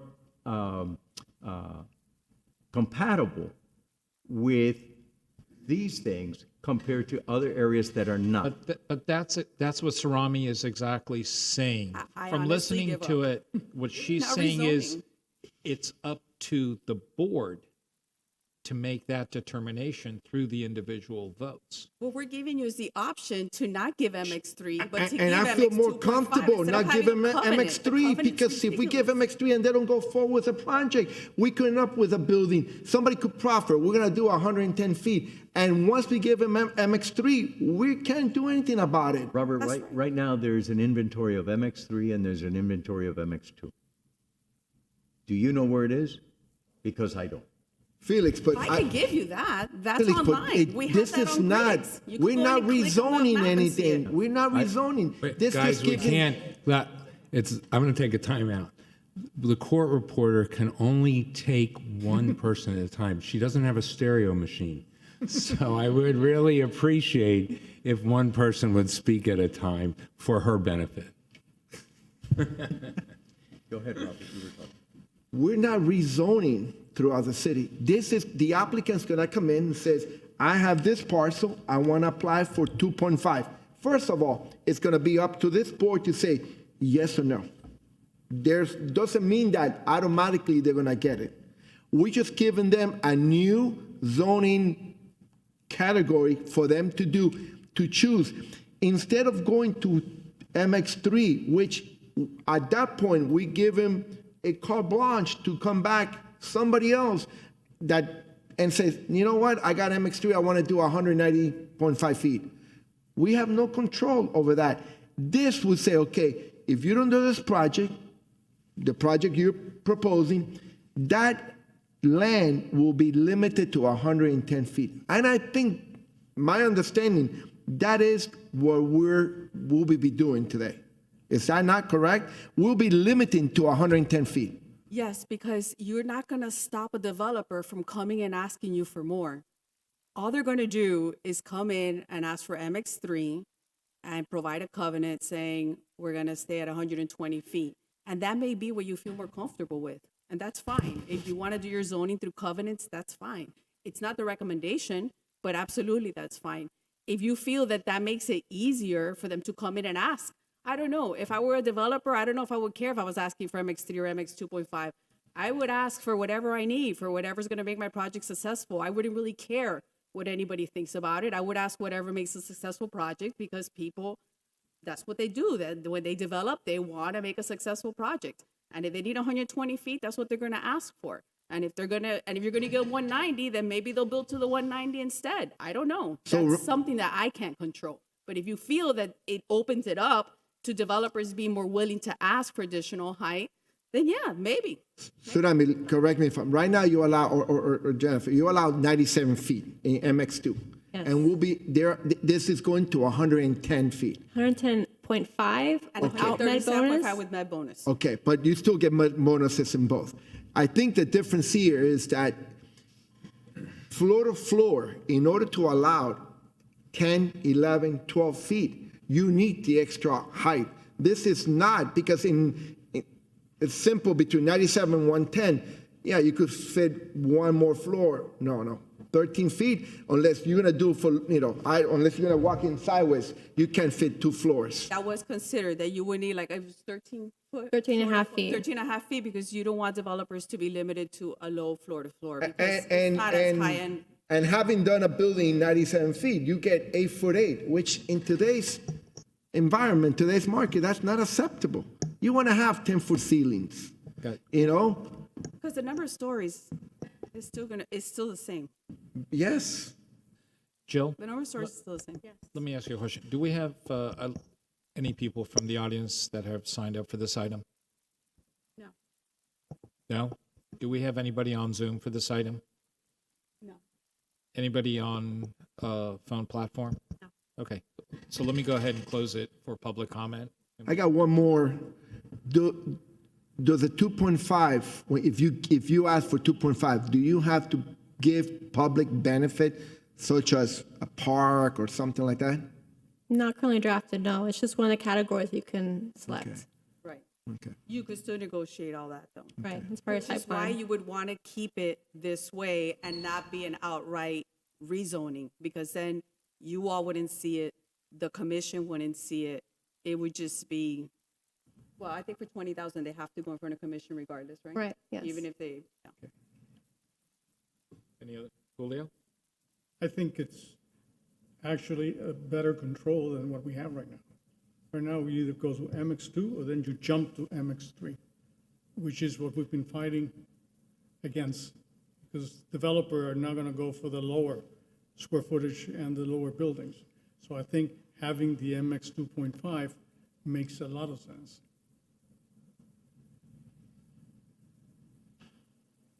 Any other comments? Anybody like No, to? I agree with Julio. And at the end of the day, whatever application comes through this board, it's up to us, whether it's MX2, MX3, the application has to come through us. And it's up to us to approve or not approve.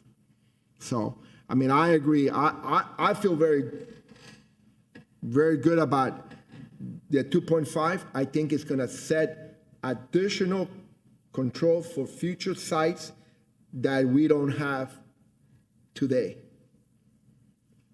I really think this is going to give,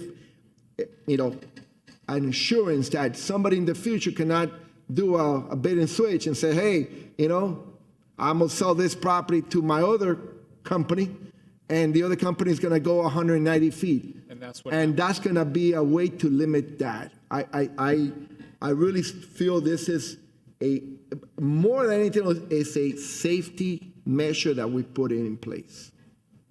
I'm in favor. I mean, I'll make a motion to approve it. I'll second it. We have a motion to approve. We have a second. Any further comments, discussion? No, call the roll, please. Sue Kabalinski, No. Felix Pardo, No. Julio Gabriel, Yes. Robert Behar, Yes. A.B. Eisenstadt. Yes, I feel comfortable with the explanations. Thank you. Okay, so because we don't have 4 votes, it goes without a recommendation. Thank you.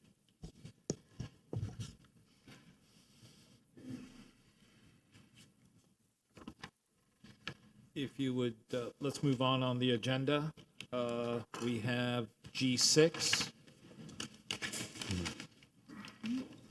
Caller? I just want to check with the court reporter if she needs a break. We've been going since 6. Are you good? Okay. Too bad. Okay. How about the board members? How about the board members? With the board members, it's up to the Anybody need a chair. bathroom break? No? I'll be brief. Let's continue. Okay. Thank you. G6. Yes.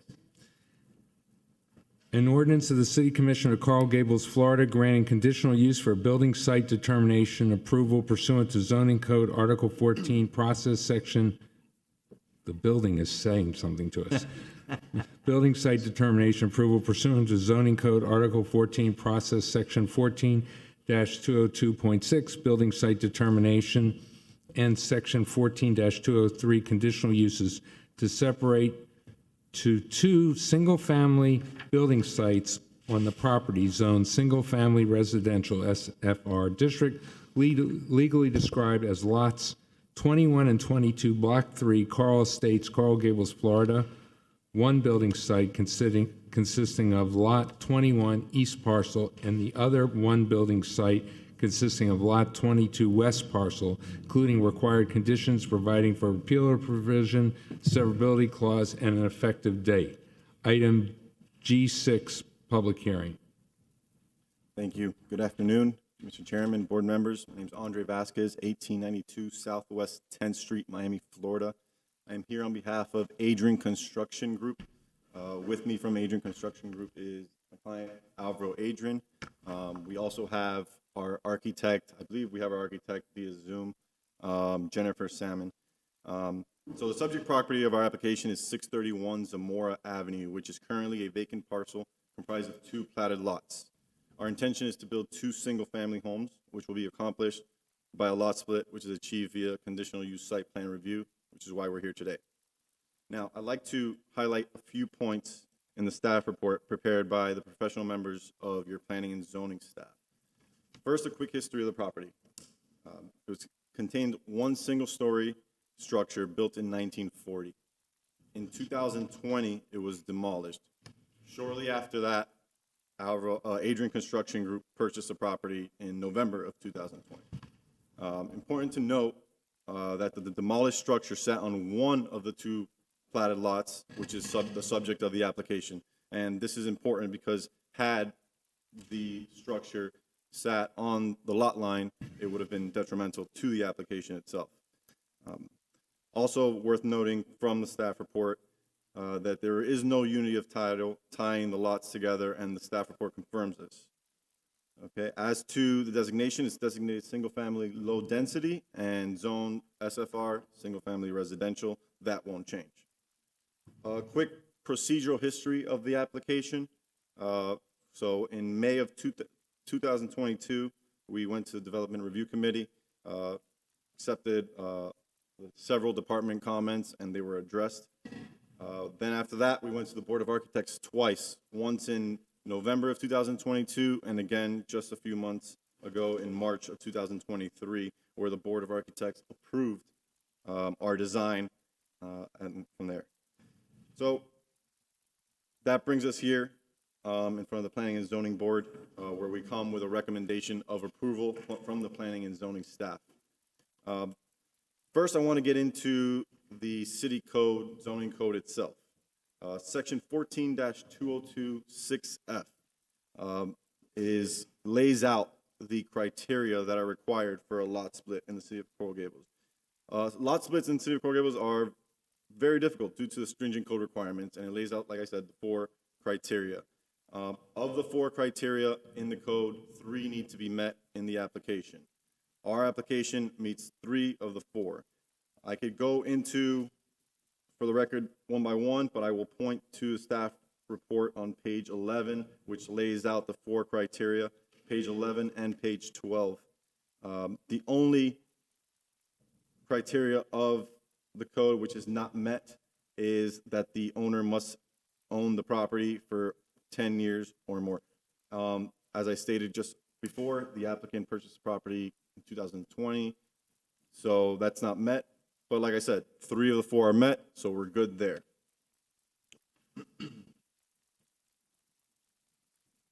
Okay, as to the comprehensive plan itself, in its analysis of all conditional use applications, staff also looks at the comprehensive plan for an evaluation of consistency with its goals, objectives, and policies. Page 12 and page 13 of staff's report goes through each plan's goal, objective, and policy, and across the board, it complies with each and every single one. Lastly, another important part of this process is the notice to the neighbors and meeting with them, and we recognize that a few may not be in favor of this project, but as I stated, we meet the criteria in the code, we are consistent and compatible with the objectives, goals, and policies of the comprehensive plan. So this is exactly the type of project and application that is contemplated within your comprehensive plan. So briefly, just to summarize, before I conclude, DRC, Development Review Committee, received comments, addressed them. Board of Architects approved our plan, no issue there, check. City Code, 4 criteria that need to be met, 3 of 4 which need to be met. We've met 3 of 4, check. Comprehensive plan, is it compatible and consistent with the characteristics, with the goals, objectives, and policies of Coral Gables? Check. And lastly, we come with a recommendation of approval with conditions, all of which we are in agreement with. So with that, we would respectfully request that the board recommend forward a recommendation of approval, and I'd like to save time for rebuttal if necessary. Mr. Chair, can I have a question to the applicant? Yep.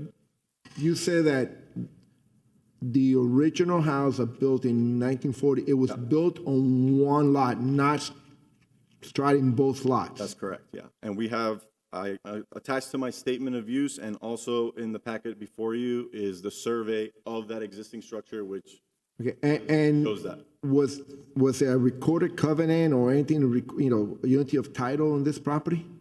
No, no unit title issues. Quite frankly, at first, we didn't understand why we had to come through, do this process, but we understood at that point that lot split, there is the lot split But if criteria. you got and staff will come up, if you got two plotted lots, right? And you do have two legally platted lots. Right.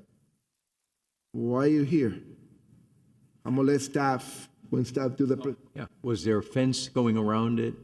Was there Around the two. a fence going splitting around the lots? entire property, the non-built-on lot and that lot? I think that's where Robert's going. In other words, there are certain thresholds that back in the day, even if you had a fence going around it, would tie both lots together. I would have to check on that. I'm not sure if there was a fence or not. But I I'm know trying to wrap my for head around the certain- same thing that Robert is in understanding why staff determined that it needed a lot split when it doesn't seem like any of the criteria are there, right, Robert?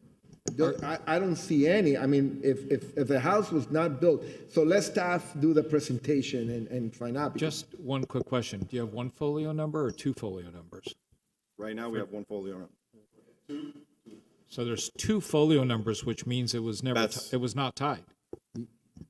If you have one folio number, then that property was tied. If you have two folio numbers, to me, it shows that the property was not tied.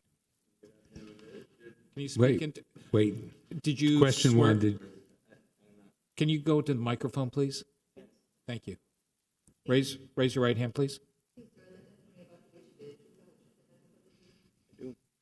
Can you please state your name and address for the record? Good afternoon, board. Can you speak into, Come up. My name's Alvaro Adrian, and the reason that we had to come here and your is- address, please? The address is 631 Zamora, and the reason that we had to come here is because we had to get a second address for the second property.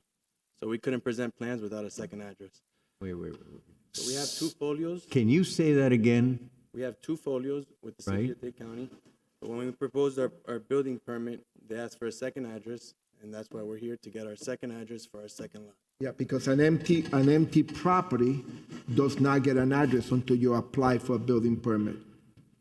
I'm still lost because normally a lot split has nothing to do with assigning a property address. No, Felix, you have one address, which was where the house was. The house has an address. The empty lots are not given addresses, they're given folio numbers. So I can't apply for a building permit without an address. If you could Am I speak not co- into the mic, just for the court reporter, please. Just to clarify, Yes. the second folio is new. He was assigned that folio when he applied for Board of Architects because they needed to have a second folio to assign the property to. So that's a new folio number. Yes, That was given us by Dade County, though. The property Right. appraiser's office gave us a second folio right. when we applied for the application. You need to really speak into the mic. Nobody can hear you. Apologize. Okay. Thank you for the Okay, clarification. now I'm more confused. Join the club. Gotta get a bathroom break? Because So, Go ahead. were there ever two folio numbers from the beginning? No. So what was that other plotted lot, how was that identified in Miami-Dade County property appraisal? It included both the platted lots. That one folio included both the platted lots. So there was only one property tax being paid on both properties the entire time? No, there's two folios and two property taxes. But today, Now? As of 2 years, about Okay. All right. Yes, when it was reviewed to be determined as one building site, there was only one folio number at the time. Was there a pool? They had a fire pit on the vacant lot. Was as an that accessory fire pit structure. straddled on the property No, line it was at all? on the other platted lot. So it was independent, separate. Oh, it was accessory to the house that was on the other lot. A fire pit? It was a fire pit, but it was on the separate lot. Yes. Do you, on the survey, the old survey, it'll show if you had a fence on it. Does that survey show any type of fence?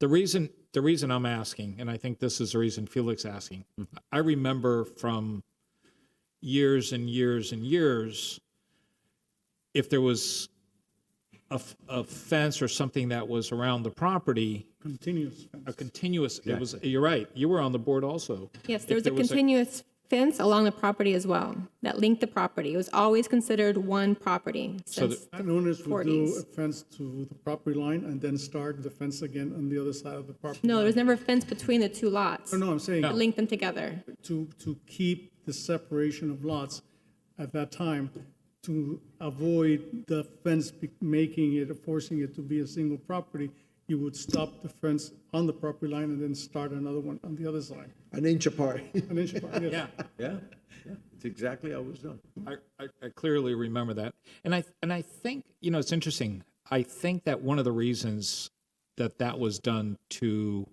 was years ago to keep the big properties as big properties.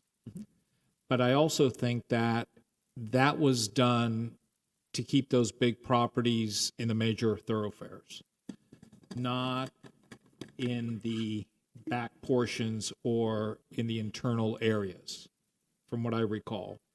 That was the vision of that. I gotta tell you, I sat twice on the Board of Adjustment for all variances, so these things would come up every once in a blue moon. But normally it was someone had built, a rock fence that was continuous. Couldn't split it, Or sometimes there was even a unity of title, which would go straight to the commission, not to the Board of Adjustment. Just as to that point, To really release quick, that. right now, the property is 11,300 square feet. The lot split would make the properties 5,650 square feet. And just on Zamora Avenue itself, 12 of the 16 lots on Zamora Ave are 5,650 square feet. So it would be very consistent and compatible with the existing square feet. I mean, in fact, the two properties in front and the two properties next to the lot are 5,000. Has the architect done an analysis if you were doing one house, which would be much more intrusive versus two? And It's on there. It's on page 8. I didn't print that whole And thing out, so. it's page 8, and the difference is that if you did only one house, you could get only 4,525 square feet. But if you do the two separate ones, you get 2,619.22 feet plus 2,556.21, giving you a combine of 5,175.43 feet. In other words, Versus what, if you did one? Robert, about a 15% difference. But for me, I'm looking at this, again, going back to if there was something continuous, if there was a permanent structure, if they had a swimming pool there, if they had anything there, I couldn't find it. And I looked through every page twice, I couldn't find it. So I was getting confused on that. And in my opinion, for me, then it becomes now an exercise, well, technically, if you had this or you had that. That's why many years ago, back then, the city attorney said, I don't care if you're building an addition, you have to execute a unity of title and it has to be recorded. So they wouldn't have this kind of situation happen in the future. Because the thing is, you go in, you demolish the house, well, you can't tell what was here or what was there. The difference here is staff can go back to the aerial photographs and see if there was some type of improvement going back years before that. What I'd like to I just want to make sure that the presentation that is being presented is finished. Yes, our presentation. Okay, sorry. Go ahead, Sue. So there was one folio, one tax bill, one tax bill. I'm assuming one tax bill? There's been two, as of 2020, there's been two tax bills. Right. Since we have the two folios, there's two tax bills. But before, a couple years ago, there was only one folio? When was the house demolished? 2020. The house was demolished in 2020. And do you have the survey that had the original house there with you? Attached to the statement of use in the package, first page. Jill, can I get one of those packages, because I didn't print mine, and, I thought they were passed out. you know, and No bathroom break for you. Ever not bringing your laptop. Oh, here it is. Yeah. Oh, thank you. Share this. if you don't mind. thank you. So attached to his statement of use, there is the, survey that shows the barbecue pit on the vacant parcel. That's why. Yes. No, it's the barbecue. Yes, whenever you have an accessory structure on another property, it's it's the considered to be a barbecue. unified parcel, unified property. That's what it is. It's the barbecue. It's a what? I'm sorry? Barbecue pit. There's a barbecue in the, which way is north? What section? Northwest corner. What, What section, Felix? Right here, look, in the survey. It's right before, And that's the. 2 pages before tab 3. 4 pages before tab 3, you'll see the old survey. And you, And one more, and staff. and there's a continuous fence. The applicant stated that the properties in that area are of 50, Yes, I have a graphic in the staff report for that. so all the other property are compatible to the proposed Yeah, it's tied together.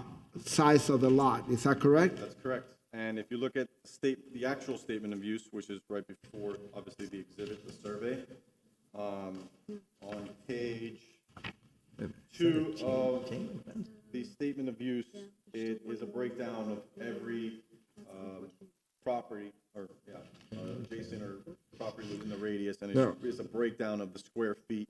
And as I stated, 12 of the 16 just on Zamora Ave are 5,650 square feet, and our lot split would be. No, I see it in, Yeah, but right before tab 5. There is that, right? Where it shows all the properties are compatible. But one, Felix, Yeah. I don't think to me, the barbecue is not an issue, and that's because the barbecue is strictly on Lot 5 and not anywhere straddling between the property lines. Just Is there imagine, a continuous fence here? right? That's different. But- Exactly. But I'm It just loo- it talking looks about like the the- barbecue Yeah. that you mentioned. Yeah, To just me, it imagine is not an issue. if you had a swimming pool there. The use is obviously from the owner. But but I read- I think here, unfortunately here, the fence is continuous. Well, this fence is for the demo permit. If you go there today, the east side of the property has no fence. This but was when the previous owner applied for a demo permit and they demolished. So that's a old demo house. This is permit for a from the fence. demo permit from the Very city. different. Yeah, Yeah. look, the way, and I want to make sure that the presentation is concluded before we really get into it. That's why I asked him that, and he said it was. Okay, staff, Jennifer, I have some graphics, if you want to see them. Please. yes. Yeah. Can pull my PowerPoint? And then I'd like to open up for public comment after Okay. you're done, Jen. Perfect. So, of course, this is the site, the two lots, lot 21 and 22 on Zamora. There's an aerial showing that block. The zoning, of course, and land use are consistent, single family. It's a picture with showing lot 22 and lot 21. This is the plans. This is the building information that you have in your staff report. I was hoping to see if this is the renderings of the two lots together, what they're have approved from the Board of Architects. This is lot 22, the one on the west, and lot 21 on the east. I was hoping that the graphic was in here, but I guess it's not. Again, the review timeline started in May of 2022. It's been a long process at the DRC. Board of Architects a couple of times, neighborhood meeting this year in May, and here we're at the Planning and Zoning Board. They've mailed out their notices to the property owners within 1,000 feet and 500 feet outside the city limits. 2 times they've mailed out property owners, 3 times for property posting, 2 times for the website posting, and 1 time for newspaper advertisement. So staff recommends approval based on consistent with the comp plan, and also just the standards that are in the zoning code. And we have 3 conditions. These are the 3 conditions that are standard in our zoning code. Whenever you review and approve a separation of building site, these are the 3 conditions so that they can't have any variances in the future. Their site plans that you see today, the elevations, are tied to this approval. If they change those elevations or site plans, they have to come back through the whole process again, and they're required to have a bond as well. And that concludes it. Thank you. Jill, do we have any members of the audience that has signed up to speak? Yes. How many do we have? 1. Could you please call, you're done with your presentation. Thank you. Could you please call that individual? I'm here. I'm here. Is that on? 1 second, please. Just, I'd like to reserve 5 minutes for Yes, rebuttal if of course. necessary. What's the name, please? Ann Zanetti. Did you get sworn in? Could you raise your right hand, please, for the court reporter? I do. Thank you. If you please speak into the microphone and state your Is it name and on? Is it address on? for the record. Yeah, It's on. Thank you. Okay. My name is Ann Zanetti, and I am a 30-year resident of Zamora Avenue. I reside at 621 Zamora Avenue. So in 30 years, I've seen a lot of the history of the parcels that are in being under discussion. It was a family that lived there. They used both of them. So for the 30 years plus more that I lived there. And, the house was demolished. It was a family type of situation. An old lady lived there, blah, blah, blah. And then it went into disrepair after the hurricanes, and it was eventually demolished, and the family resolved the property after the death. So my one thing is some of the pictures I see that the developer has presented, I don't really feel that they show the impact to the 600 block of Zamora. We currently have no 2-story structures on the 600 block of Zamora, save maybe 601 did an addition that goes up in the back. But on the 600 block, that's it. So introduction of a 2-story house is something new, and splitting a block and putting 2 side by side totally changes the feel of our block, where all the houses are single family. I also had a concern about because that a lot of the left one, most parcel, was empty, we have a lot of foliage there. I understand that mangoes, it's like a 100-year-old mango, probably from the days when this area used to be orchards. And not being able to protect the fruit trees in the North Gables really puts a lot of our canopy in jeopardy as development occurs, because this area was orchards. We all know that. We have a lot of our canopy has been loquats and mangoes and avocados, and I have seen so much tree canopy disappear in the last few years. We had our block, the 600 block of Zamora, had like a minor twister. There was some kind of microburst go through in 2017 when Hurricane Michael came through. It took down numerous loquats, avocado. Then, again, invasive trees have been taken out. There was my neighbor behind me took out a couple scheffeleras. There was an avocado and a scheffelera taken down between my property and the property that's under development. But I'm just wondering, we know we're getting hotter and hotter all the time. The past few days show it. But, this lot splitting is going to limit the opportunity, even for replacement trees, to grow to the size of what's there now. And I hope the Planning and Zoning Board is starting to look. I hear all this discussion about building sizes, but how are we, protecting the coolness of the Gables? I mean, that's one of the big attractions in living here is our environment, which includes our tree canopies and everything else, not just creating beautiful structures and making our population density, higher and higher all the time. But again, as a 30-year resident, that the other property might, even if it's separate, it never had infrastructure, never had plumbing, never had anything, put on it since, I don't know, way back, way back. So again, kind of getting tired of the overdevelopment and it's not overdevelopment. I know you have to control it in the commercial area, and now I see it happening in residential. And I just like to protect our neighborhoods more. I don't like every lot being uniform. That is aesthetically unpleasing to me. When I drive through the North Gables, the variety in the lots and the houses is what makes it different. So that's all I have to say, and thank you. Do we have any other speakers? No more speakers. Do we have anybody on Zoom? No. Phone platform? No? At this time, I'd like to go ahead and close it for public comment. Yeah, just Okay. I'll be really fast. Just quickly, so just to address some of her concerns, while there is no two-story houses on the actual Zamora Avenue, I mean, there's several within the 1,000-foot radius of the property, and of course, as we all know, there's several two-story houses in Coral Gables, so there's nothing in the code or comprehensive plan that would prohibit Mr. Adrian to build a two-story home. So we've satisfied the requirements in the code. We're compatible and consistent with the comp plan. We have a recommendation of approval, so we would request approval. Thank you. Thank you. I'd like to go ahead and open up for public comment. Sue, why don't you Yeah, go first? I'm still confused. Is it one lot or two lots? It's two lots, two platted Jennifer? lots. Two platted lots. Platted So, lots. so we're not deciding to split a lot. There's no action needed, Jennifer, correct? will you come up here and answer these questions, please? Thank you. Yes, so many parts in Coral Gables are containing more than one platted lot. So actually, some of our site specifics require that you have to have multiple platted lots to be on Granada or these major streets.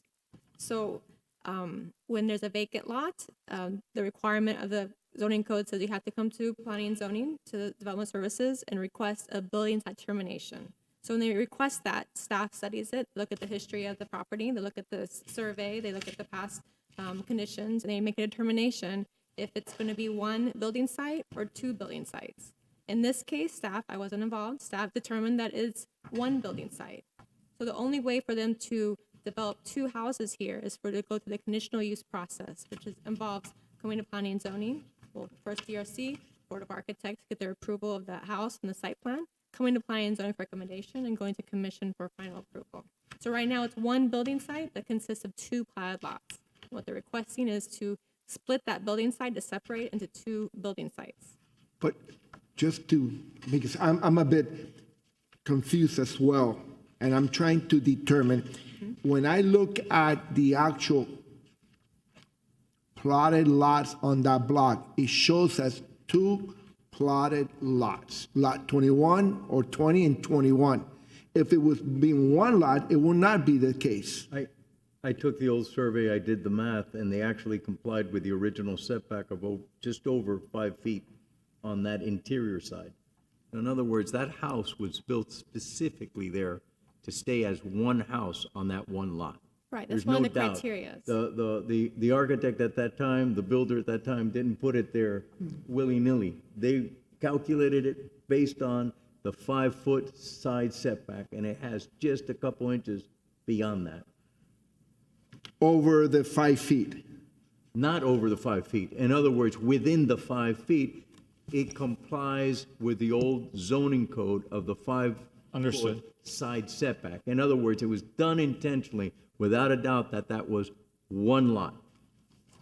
Meaning that the house was on one lot, and the But other Felix, property was another lot. Another lot. And they, most likely, which was very... But if you look at this survey, it shows 5 feet from the right side, and you got 55 feet, 0.42 from the left side. Robert, I took the width of the lots, of the two lots, I subtracted the side setback and the width of the existing house, and you had a little bit over 5 feet to the platted line, In other words, what Felix is saying, that it conforms as one lot to the right, and it conforms as one lot to the If the house would not have left. been torn down, they could have kept that house and lived in it and built another house. Another house anyway, so it's two, okay. I didn't get that. Yeah. So it's, There's no doubt it was done There's one here. It was there's an empty lot. specifically You done. could do We're the gonna other build, one. and a lot of people did that. Where I live,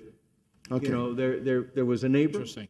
And he bought 5 or 6 lots, and then he would build one, then sell it, they kept one for themselves. The family's been there since the early 50s. Interesting. And all of them were built up.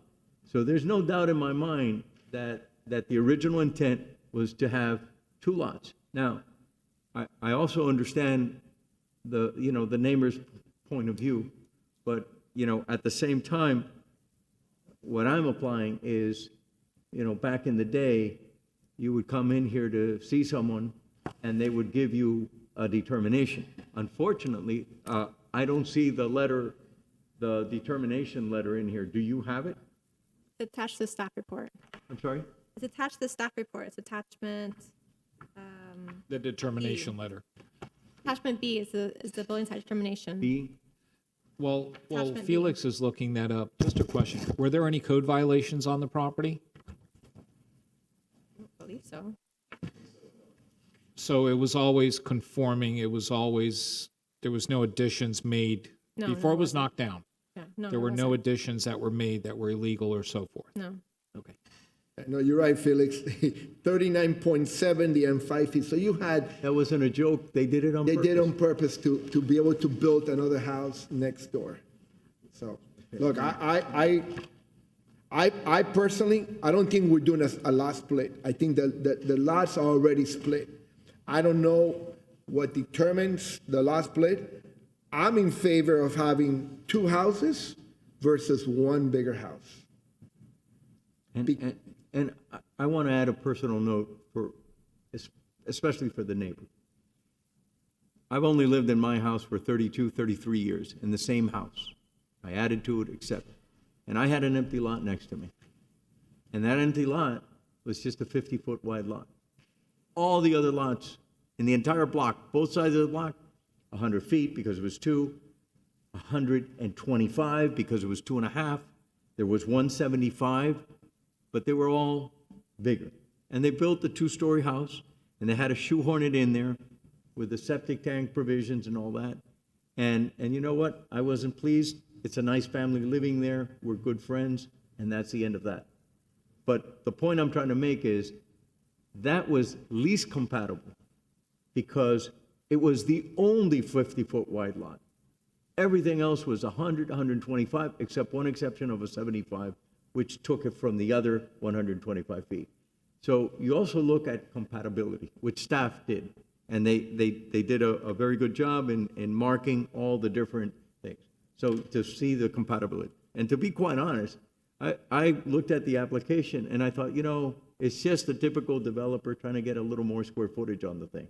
I don't think the developer is trying to get a little more square footage of 15%. I think what he's trying to do is simply build one house here and one house there because that was the original intent of the thing. That's my perspective. And unfortunately, most of the properties there, up and down, and when you look at the map, and I made a copy of the map, and I'm looking at it, I'm saying, most of them are 50-foot in that area. The corner lots, every once in a while you'll find something, but I now feel very conflicted because I think that the developer wasn't doing anything wrong. And I think that we're more caught up in a technicality of the folio number versus the this versus that. And I don't think it would be fair to say no. Julio? I agree. It's, that area is growing, is very attractive. New families are moving in. Our children who need homes are moving into that area. So 2 homes is better than a single home. And if it fits all of the parameters of the city, I'm all for it. Does anybody like to make a motion? Can I just make a Of comment? course. It looks like there were 2 lots. I mean, it does. And with that said, all the other properties on that street are 50-foot frontage. So, one thing adds up to another, and it looks like there were 2 lots there, regardless of folio. So I would be inclined to be a yes vote for this because I think it's proper. Would you like to make a motion? Sure. My first motion? Yeah, of course. That's why. So I'm not exactly sure if it's a motion to split a lot because there are two lots. Well, the motion is to approve the lot split in accordance with the department's recommendations, which includes conditions. That would be the motion. That would be my motion. But to her point, we're not splitting a lot. Well, The I lot's know- already split. I understand the feeling of the board that they feel that the lot has been split, but the building site determination You're gonna make a was motion- one building site. You're gonna make a motion to approve the application. Yeah. Then you can do it that way. that Don't would be even good. mention the lot split. Just say Yeah. approve the application in accordance with the department's recommendation. I make a motion to approve the application based on the department's Recommendation. recommendation. And I'm a second, maybe this would be the only time about it. You never know. Things could change. We have a motion and we have a second. Any discussion? Call the roll, please. Robert Behar. Yes. Julio Gabriel. Yes. Sue Kowalski. Sue. Yes. Felix Pardo. Yes. A.B. Eisenstadt. I'm going to say no, and the reason I'm going to say no is because of the fence. It doesn't make a difference, but it's always been my policy based on properties and so forth. It's not going to make a difference to you. But I want to be consistent in the way I look at it. There was a fence there. That was all the way around. No, but you don't know. I mean, you can't tell from that. You cannot tell from that. That. Was there no fence? If there was no fence, then I'm a yes. I just need clarification. Yeah, there's, the X's that are drawn on this old survey, Right? it doesn't First say. of all, a chain link fence is not allowed in the front. Yeah, So that's not a chain link fence. The Okay. one in the back is. And so there, if there were a fence and it was a legitimate fence, I would be voting against. Okay, so given that there was no fence, I'm a yes also, but I just want to be clear with any other properties that come before me for lot 100%. splits. You know, if there's anything that was in the past that was dividing it or so forth, it's always been a certain way. You know, So yeah, if there's no fence, then yes. I agree. And look, Felix brought a good point. This was intended because by dimension, it was intended to be two lots. I agree with the intention. It's just the practice that we've always had. Without a doubt. And if they would have put something like a pool or a fence or something like that, or if the building would have straddled, there's no doubt it's not a lot. Agreed, You know, agreed. we wouldn't have, Thank at least you. I wouldn't have voted for it. The application. It passes. Mr. Chairman, are we taking a break at this point? 5 minutes? Sir, it sounds like you would like to take a break. So, yeah. Well, Let's take a 5-minute You can read break. it. How many more items do we have? Yeah, how many items do we have? Two more items. The school and G9 and G10. Mr. Chairman, did you say it was a 5-minute break? Yes, G9 and yes, G10, yeah. 5-minute break. So we got 3 items. The last 2 are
If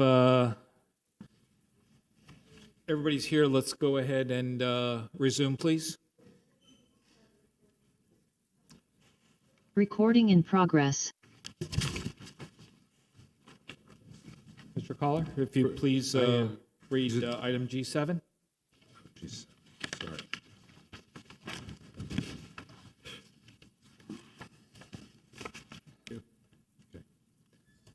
Item G7, an ordinance of the City Commission of Coral Gables, Florida, amending ordinance number 2014-05 to increase the maximum student enrollment from 140 to 195 students at the Margot Early Childhood School at Temple, Judea, located 5500 Granada Boulevard, Coral Gables, Florida.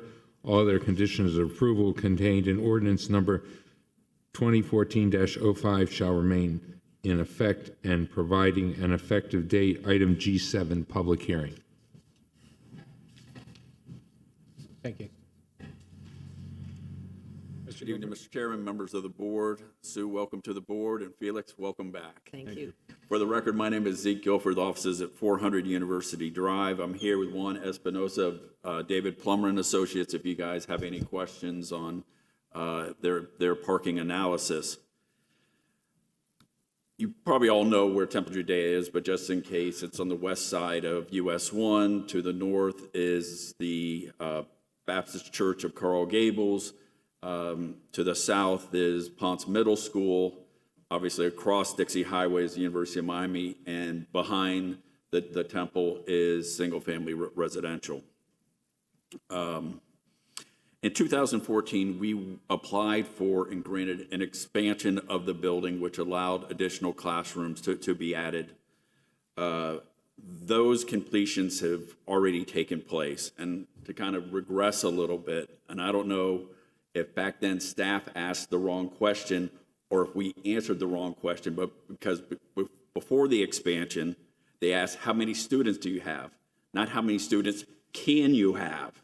So we answered, honestly, we have 140. Well, now with the expansion, we can have more children. And that's the reason we're asking for this modification today.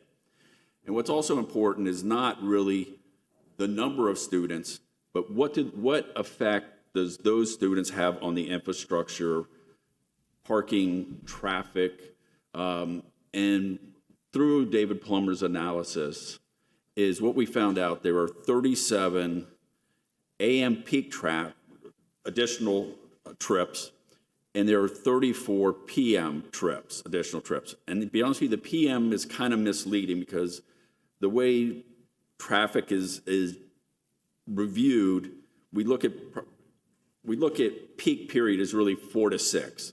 The school ends at 3. So we're really not getting into that peak traffic. So staff has recommended approval of this application. Really, if there's any questions, this is a nominal request that we're asking of the board today. So we ask that you follow staff's recommendation. Thank you. Thank you. Jennifer? And Zeke, you reserve the time for rebuttal? Sure. Jennifer Garcia, City Planner. Have a PowerPoint, please. Okay, so you know where we are, just southeast of US 1, between Granada and Marius Street. Here's an aerial showing the development around the area, just across the street from UM. The land use is religious and institutional, and the zoning is special use. So what we're doing today is we are changing text that's in an adopted ordinance 2014-05. So in that ordinance, it limits the amount of students to 140, and they're requesting to have 195. So right now they have 140 as their cap limit, and actually right now they have 124. They're going to slowly, if approved, they're going to slowly increase that to 195 to be the new cap. So they went through DRC back in April of this year, a neighborhood meeting in May that was not very well attended. And here we are for planning and zoning in July. The letters were sent to the property owners within 1,000 feet twice, a neighborhood meeting and PCB. It was posted twice, and the website was also posted twice, and the newspaper advertisement was one time. So staff determined it's consistent with the comprehensive plan and satisfies all the standards, and recommend approval with all the conditions that are already in the ordinance to remain in effect. That's it. Thank you.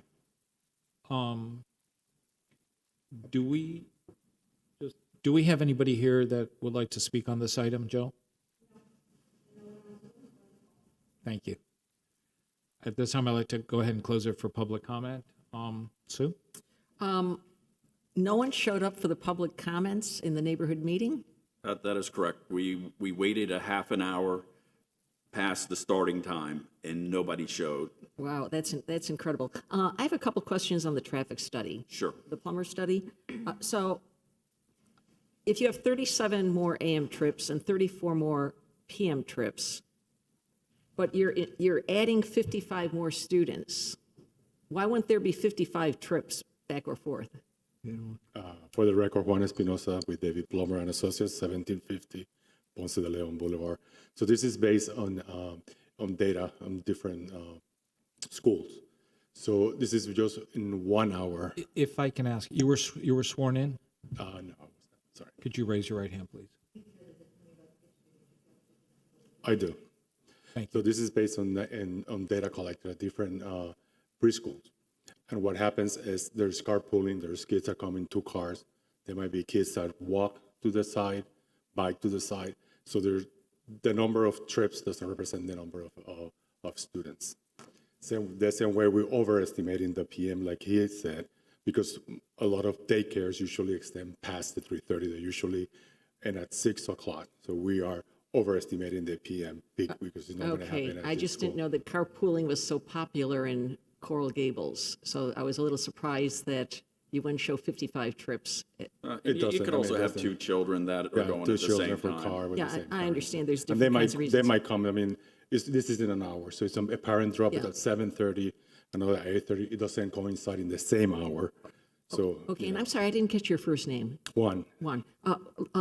What about the stacking? Did you consider the stacking of cars? Cars waiting to pick up the kids, cars waiting to drop off the kids? So Because that's essentially, if it's 37 and 34, that's 37 more cars in the morning stacking. Where are they stacking? So if I can answer that for you.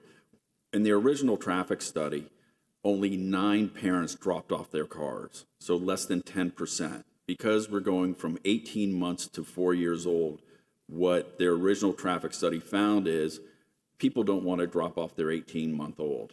So what they're doing is parking out in front on the Miami Homestead Avenue and walking them into the classroom. That's a pretty long walk. It's right in front of the temple. You can't get any closer. Yeah, that's true. Okay. So the increase in the cars is not going to increase more side street on Marius, more stacking on swales, parking on swales, idling? In traffic engineering, anything less than 100 trips an hour doesn't affect the level of service on roadways. The city has a threshold of 50, so we don't even meet the threshold for a traffic impact And I'm not study. necessarily talking about level of service, but I'm talking about people parking on residential swales or idling. They're in the traffic, they're in the travel lane, but they're idling, they're not moving. There are a lot of parking spaces on both sides of the Homestead Avenue and right in front of the temple. I'm sure, and I'm just going to throw out a number I don't have, but it's got to be close to 100 parking spaces. I don't know if where's Jennifer? I don't know if you want to get back to the map or if you have it that shows the parking. And the only reason I'm bringing this up because what was included in the package was a survey from 2014. There's no current survey, I don't think, in the package. You talking about the traffic? Yeah. Yes, there was a traffic analysis that was done for this. Okay, I might have missed that. I know there was a letter from 2014. I thought it was a little outdated. It seemed like everything was based off of the 2014. It was updated. Right here. August 16, 2022. Okay, that's the Plummer study, and that shows the 37 and the 34. David Plummer did both studies, the original for the expansion, and then once we have requested the additional students. I was just concerned about, having people park on swales, idling, Understood. gas emissions, all that kind of thing. I understood, but with the number of actual parents dropping off versus parking out in front, they're not even going to the residential Okay, street. thank you, Zeke. Sure. Felix? Mr. Chairman, I think one of the things is that what Mr. Espinosa was talking about is that, you know, he's obviously using standards that they use as traffic engineers, and that's why you don't get a 1-to-1 ratio. And one of the things is that if this were, let's say, a school within a church in the middle of a single-family residential area, here, they're actually the buffer to the single-family residential. The temple has been wonderful over the years because one of the things that they do for the community is Mitch Kaplan at Books and Books will have signings there because they have ample parking, you know, on the road. And they've done that for years and years and years. And we're talking about hundreds of people that go to these book signings, and they're not parking on people's swales. You know, it's very contained. They have this. So for this, you know, you have three things going for this application. Number one, they haven't added 1 square foot to the building. Number two, they're within the compliance of the state ordinance, you know, based on the amount of students, based on what I read in the report. And number three, they have a traffic study that shows that they haven't had the increase. And actually, the other thing is, if people were upset with Temple Judea, they'd be here or they'd send letters or whatever, and you don't have any protesters. Of all the places here, the temple is facing basically US 1, and it serves as a noise buffer to the neighbors. And this additional amount of students it doesn't do anything in a negative way to the existing community that is directly behind it. You need to hire Felix. He's quite an advocate for this application. Thank you. So I just think that this is kind of, you know, of all the applications I saw, I thought this was kind of one of those, you know, slam dunk kind of things. Thank you. Julio, no comments? No, this application's taking 7 minutes longer than it needed to. I'll make a motion to approve. If I can, I'd just like to put a couple of comments. I was here when the application, when you guys came in 2014, and I think in 2003 when it was done also. How are you going to deal with the covenant, the restrictive covenant that's in place? What we'll do is do a amended, restated covenant. Okay. That will basically change that number.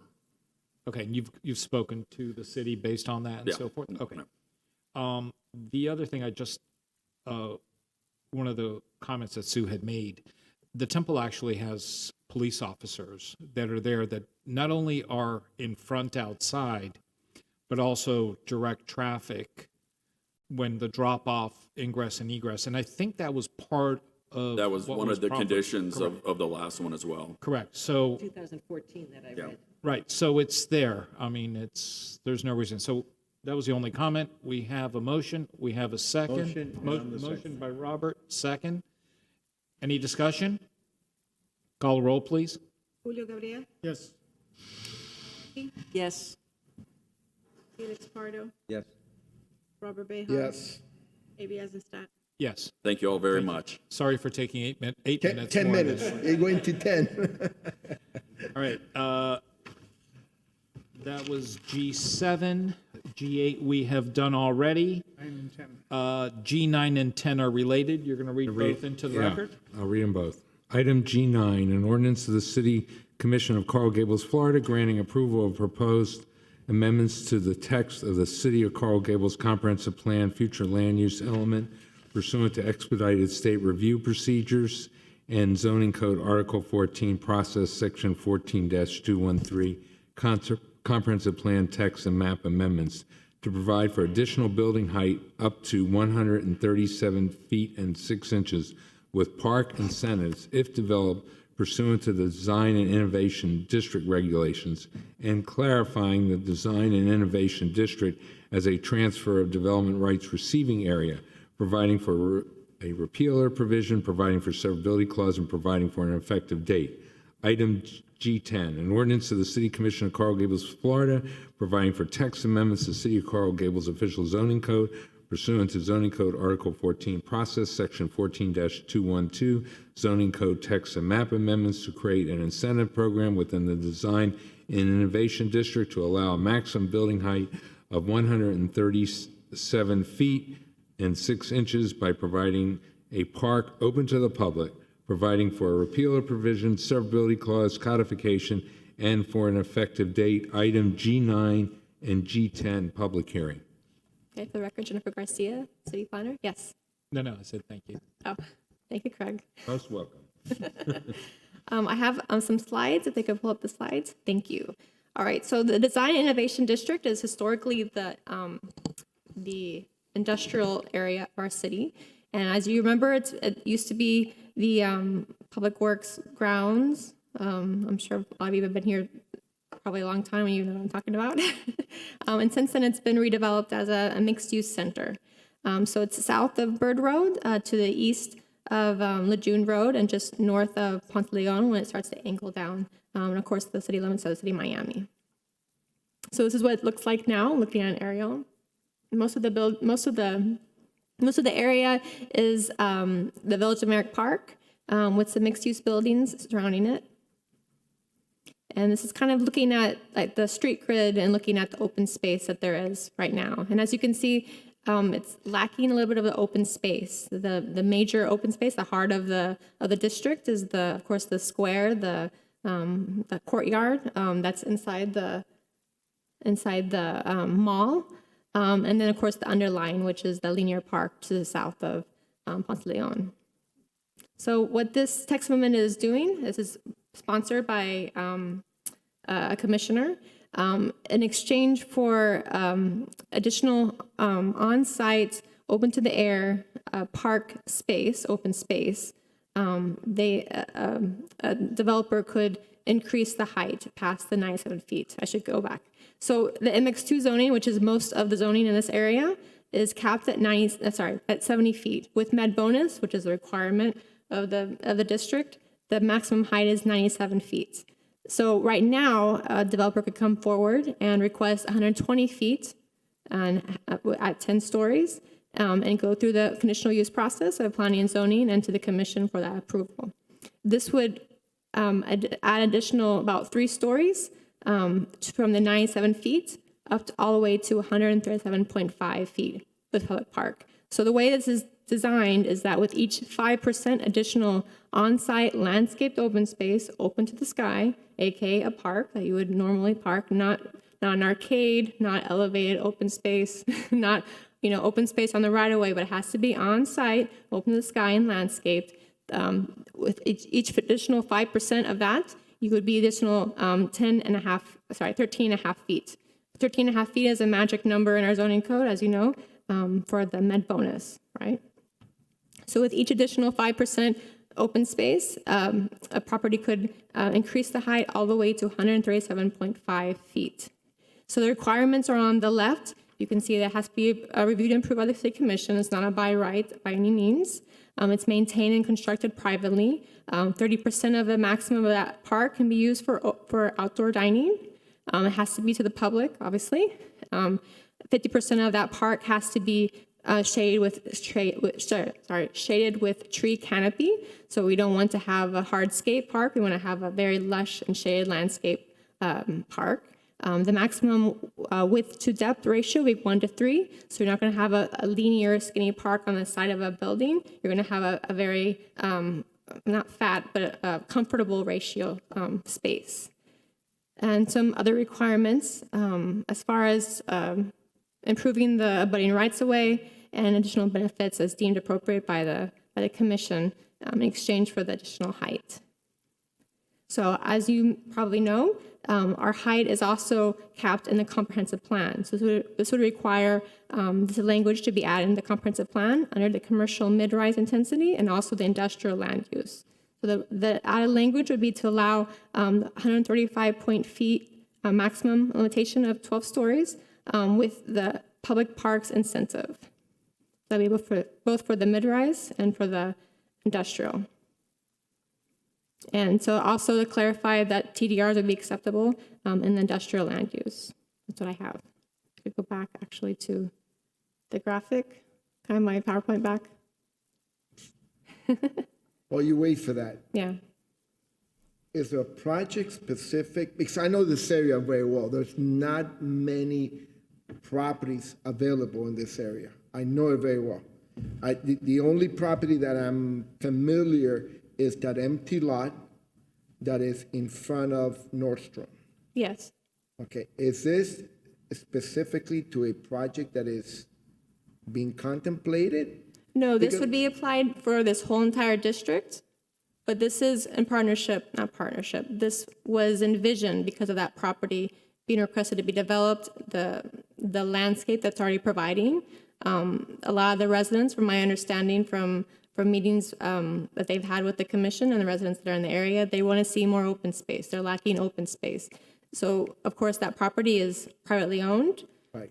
but the owner is willing to give some open space in exchange for some higher height. So this is a way to basically control what open space you would get in exchange for allowing the additional height. Because you know you can only have so much square footage at a certain height before you're just kind of maxed out and you can't provide any more open space. And which side is this?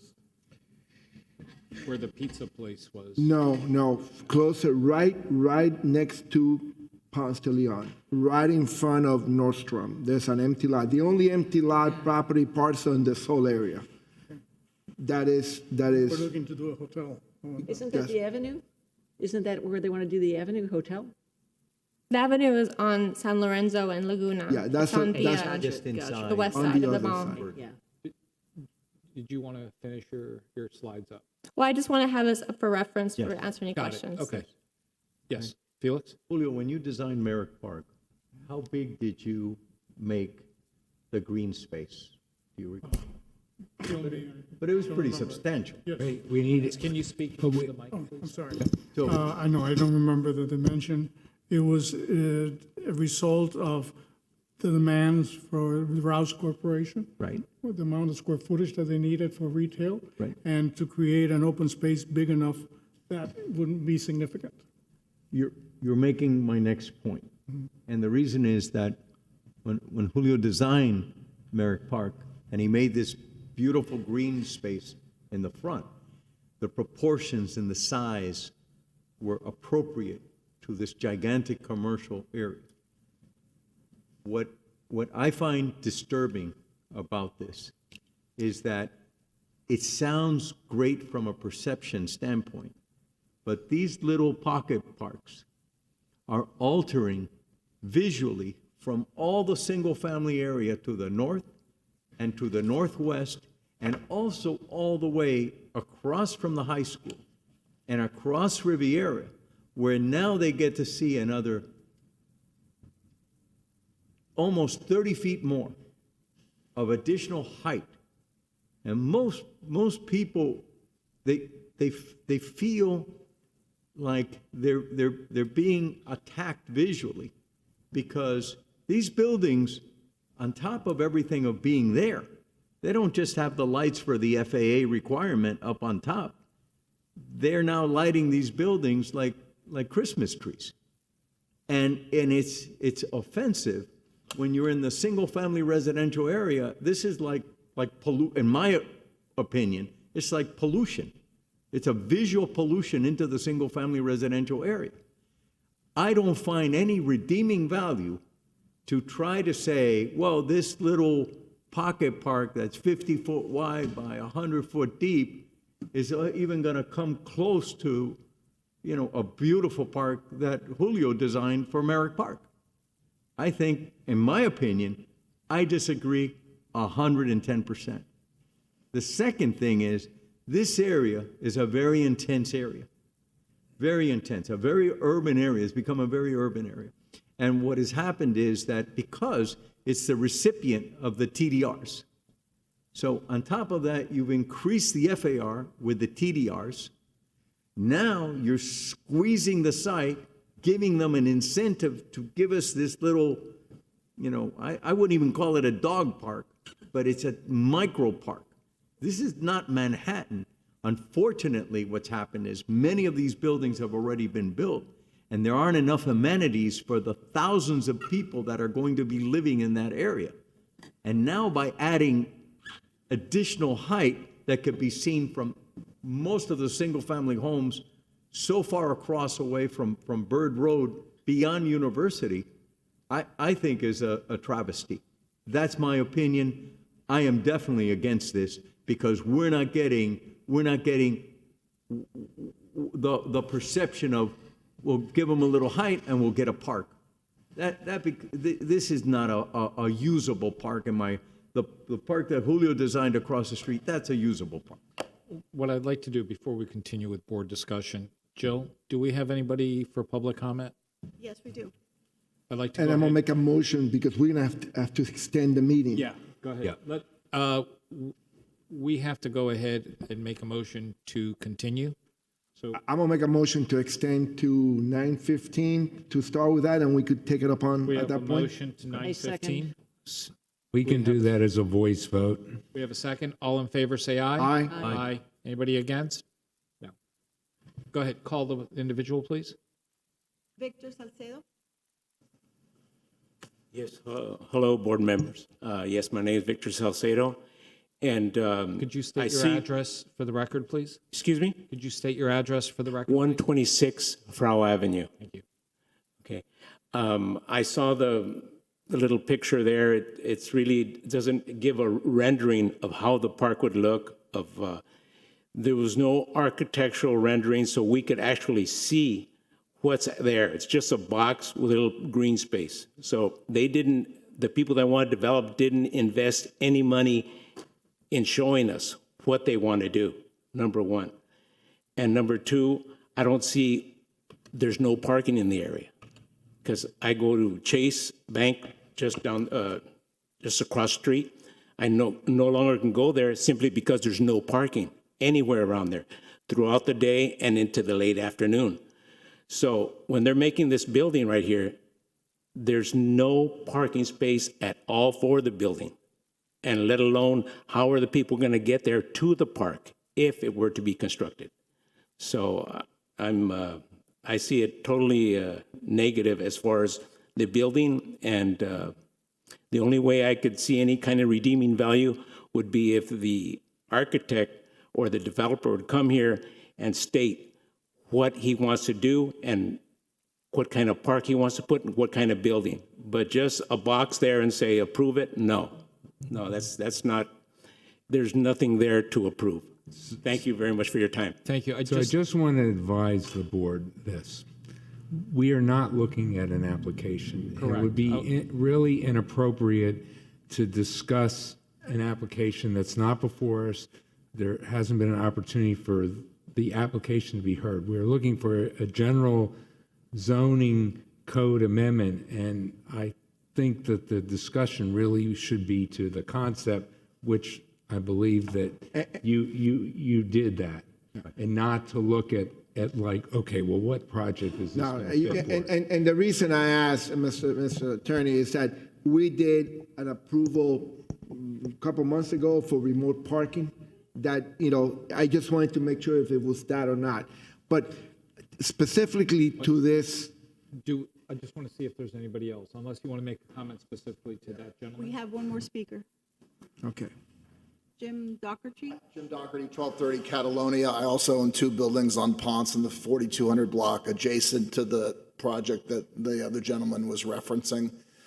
I'm here. Just to be clear, there is no project that's there now. I've been to several community meetings about the project. I mean, it's not approved or anything. And I know we're not going to talk about that tonight. That's fine. I'm not here to talk about the project. But because I am an adjacent property owner, and I've looked at what their proposal is, and it eventually will come before you and the commission and all the boards, I'm 100% in favor of the concept of trading height for parks. I've owned property in this neighborhood almost 20 years. I'm, basically pleased with all the density and development that has come around the mall. I think the mall was originally designed to have all this residential density built around it. Thankfully, the Avenue, which is a hotel, is finally going to be in the neighborhood. The neighborhood needs a hotel. But specifically to this issue, which is the broader concept of in the city trading height for park area, right? I'm 100% for it. Not only in this neighborhood, which I know a lot about. I can tell you in this neighborhood, the underline is not going to be necessarily an option for a lot of people to walk their dogs. It's too far. It's nice. I'm all for that. The mall, you can go to the mall, but the mall has a lot of activity and people don't really walk their dog into the park in the mall. But there's no other area for people to walk their dog in this whole neighborhood. And I don't know who pointed out, there's really very few sites in a design and innovation district that can even accommodate this concept. You have Baptist on Lejeune Road that has an assemblage that would be able to do something like this. You have Gables Engineering that has a lot of land south of the mall, between the Lifetime Fitness and the mall. And that's going to probably have a lot of density one day. So I, for one, would love to see a park become part of eventually what gets developed at the Gables Engineering site. And I 100% support the idea of what's being proposed by the developer behind me to have a 5,000 square foot parcel of land with a tree canopy so people can walk and sit under a tree and walk their dog. So there are a lot of property owners that are 100% for this that are in the neighborhood. Thank you, sir. Mr. Chairman, I just wanted to clarify, when you gave your address, is that your business address or your residence? No, 1230 Catalonia is my home. Okay. And then I said I own 2 buildings in the 4200 block of Ponce that are adjacent to the proposed lot that you guys had referenced. Thank you, sir. Okay, thank you. Thank you. Jill, anybody else? No more And speakers. nobody on Zoom or platform? Okay, at this time, let's go ahead and close it for public comment. Julio? Yes. I'm going to let you start. This is my second neighborhood. I go there 5 days a week to my gym. And I've been going to that gym for the last 10, 12 years. It needs green space.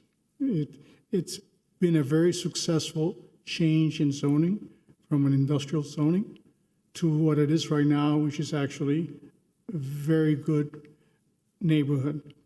I still remember, that's how old I am, where they had the meat packers on that area.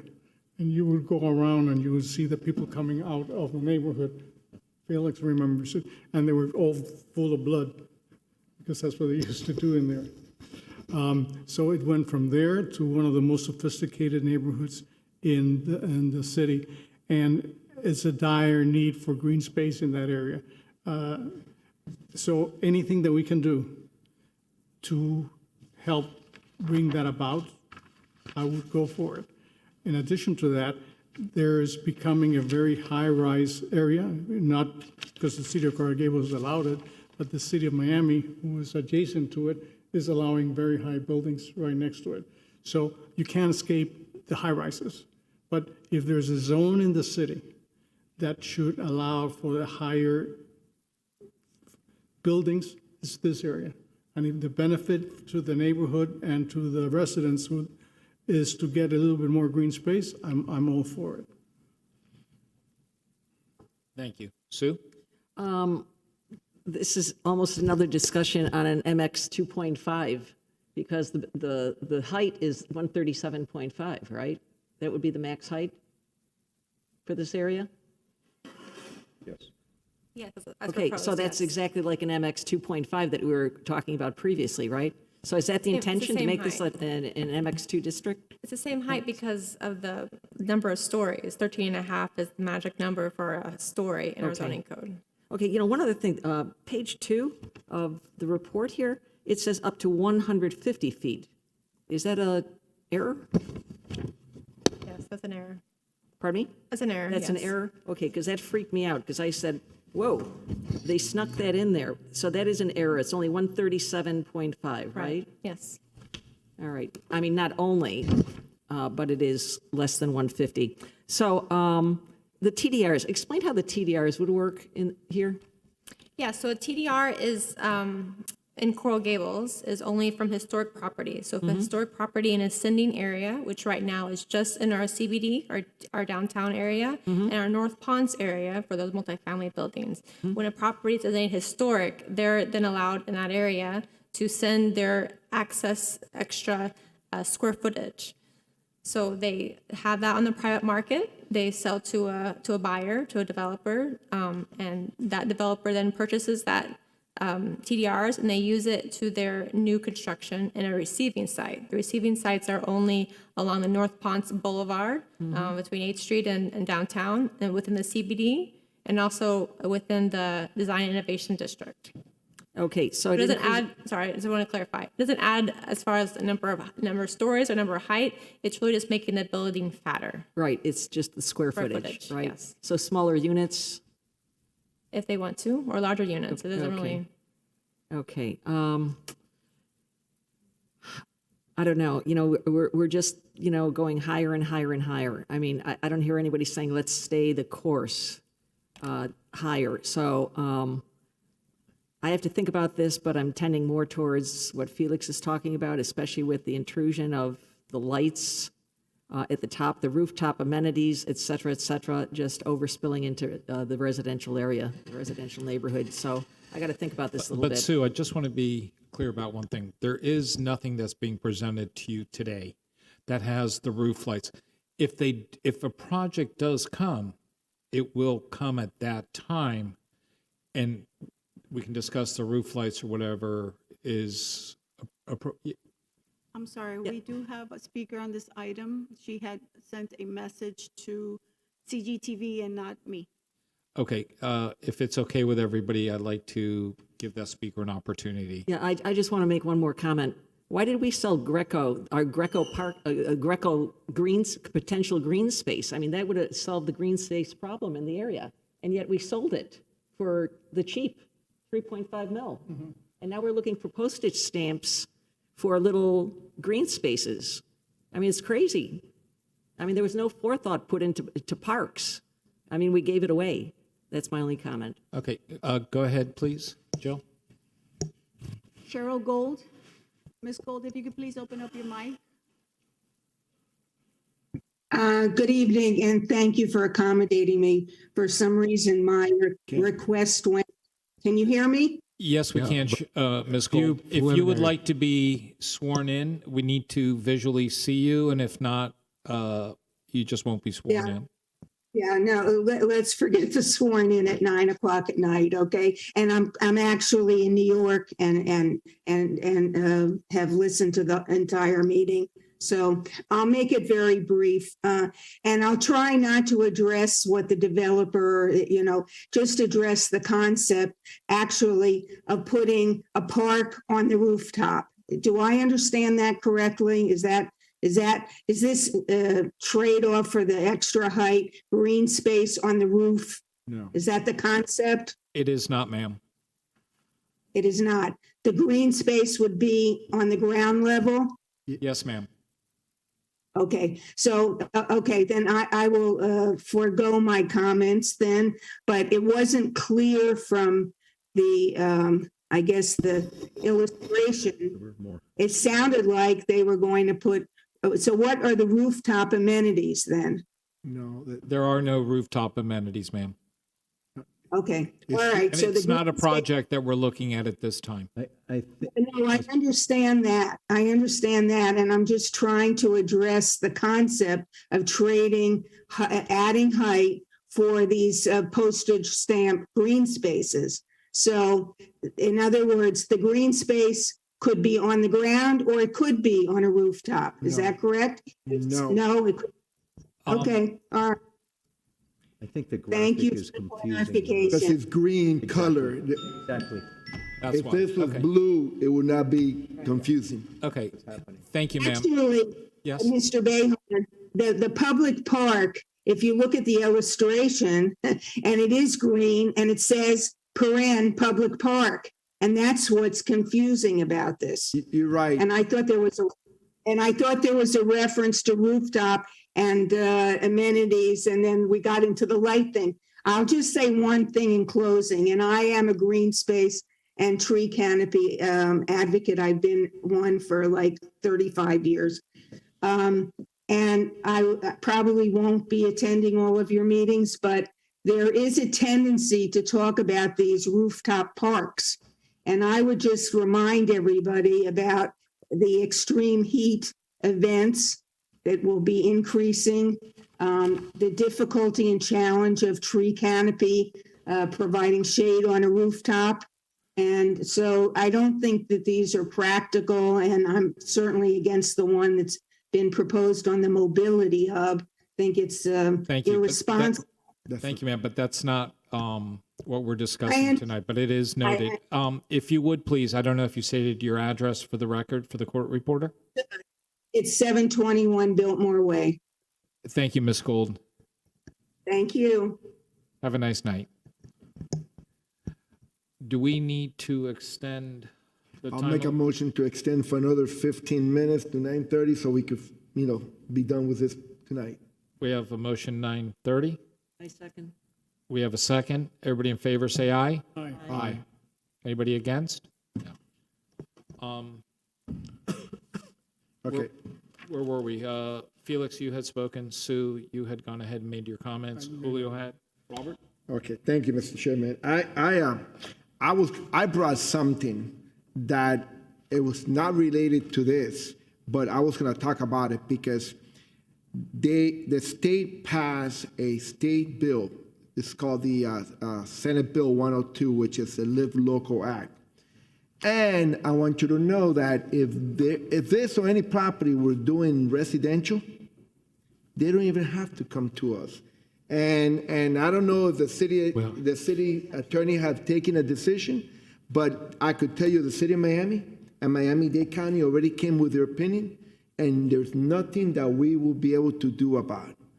So if they wanted to do a residential project here and they met the criteria of 120% of the AMI, and they could go, because this is a mixed-use zoning, and you're allowed to do it in commercial and mixed use, they could go within a mile, which will be the plaza. And they could do a building here of 190 or more, because the plaza is 200 and something feet. But that would have to be 40% affordable housing, right? Yes, but at 120%, of the income median. Right. And I'm glad you brought that up. That is a very important bill to discuss and for the city to take a stand on. Yeah, we've already had an initial meeting on this. There'll be other meetings. We're also seeking out from other communities how they're addressing it. And so it's a little bit more nuanced with regard to the role that the city has. There is some significant preemptions in the bill that the legislature has overridden local zoning on certain points, but we're taking it carefully, and there'll be a presentation at some point on the impacts to the city on this, but we're not quite there yet. But you're absolutely right. This is one of those areas where that could happen. It could, and we could look at a project 200 and something feet residential project. You know what? And would even come through us because it clearly says no additional public hearing required. With respect to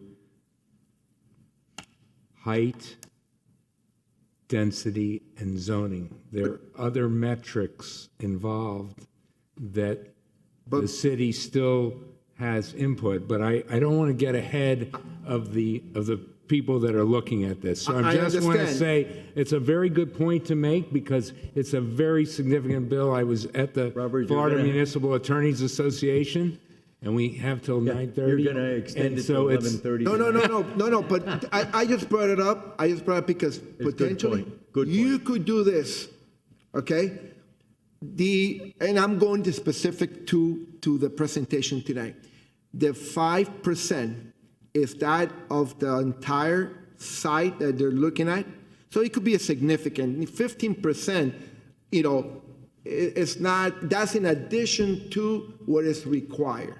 Wait, 15 or 5%? No, for every level you get, for every 5% you get additional level. Robert's taking it to the maximum of 3 more floors. Okay, whoever's gonna do it is gonna do it to the maximum. So 15% in addition to the 10% requirement. The 10%. So 25% of the lot will be a green space, because you cannot have a 5-foot rear setback count towards that. So I think, For the record, she's shaking no. No. no, meaning that you cannot count the 5 feet of Correct. setback. Okay, so I personally, and I'm a proponent to have green space wherever possible throughout the city. Because I myself, I've been in this area for 23 years now, and I walk to the mall practically 3 days a week for lunch. And I think this could be a very welcome park or miniature park, if you want to call it, but a green space to the area. There's none. The project that Julio did is a beautiful project, but you cannot really walk your dog in that beautiful space. Because if I was there and I see a dog, I would probably, and I got 2 dogs, so it's not like I'm not a dog lover, and I'll show you a picture with me last night of the dog, laying next to me, which is like, my wife says, I can't believe you're doing that. Remember, that's not a problem anymore. You just go into the restaurant and they're sitting there already. Okay. The dog is. No. So I think this could be a very positive. I wish more projects would have done that before. Mr. Chairman, I'd like to make a point. The 800-pound gorilla is that this planning board makes recommendations and it protects and shields certain things. I understand green space is always good. If we were in Manhattan, we'd be talking about over 100 floors. We're not in Manhattan.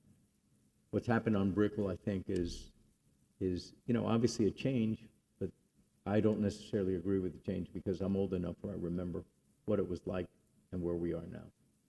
There is some type of modification, and the problem is that that's the reason that we adopted a comprehensive land use plan.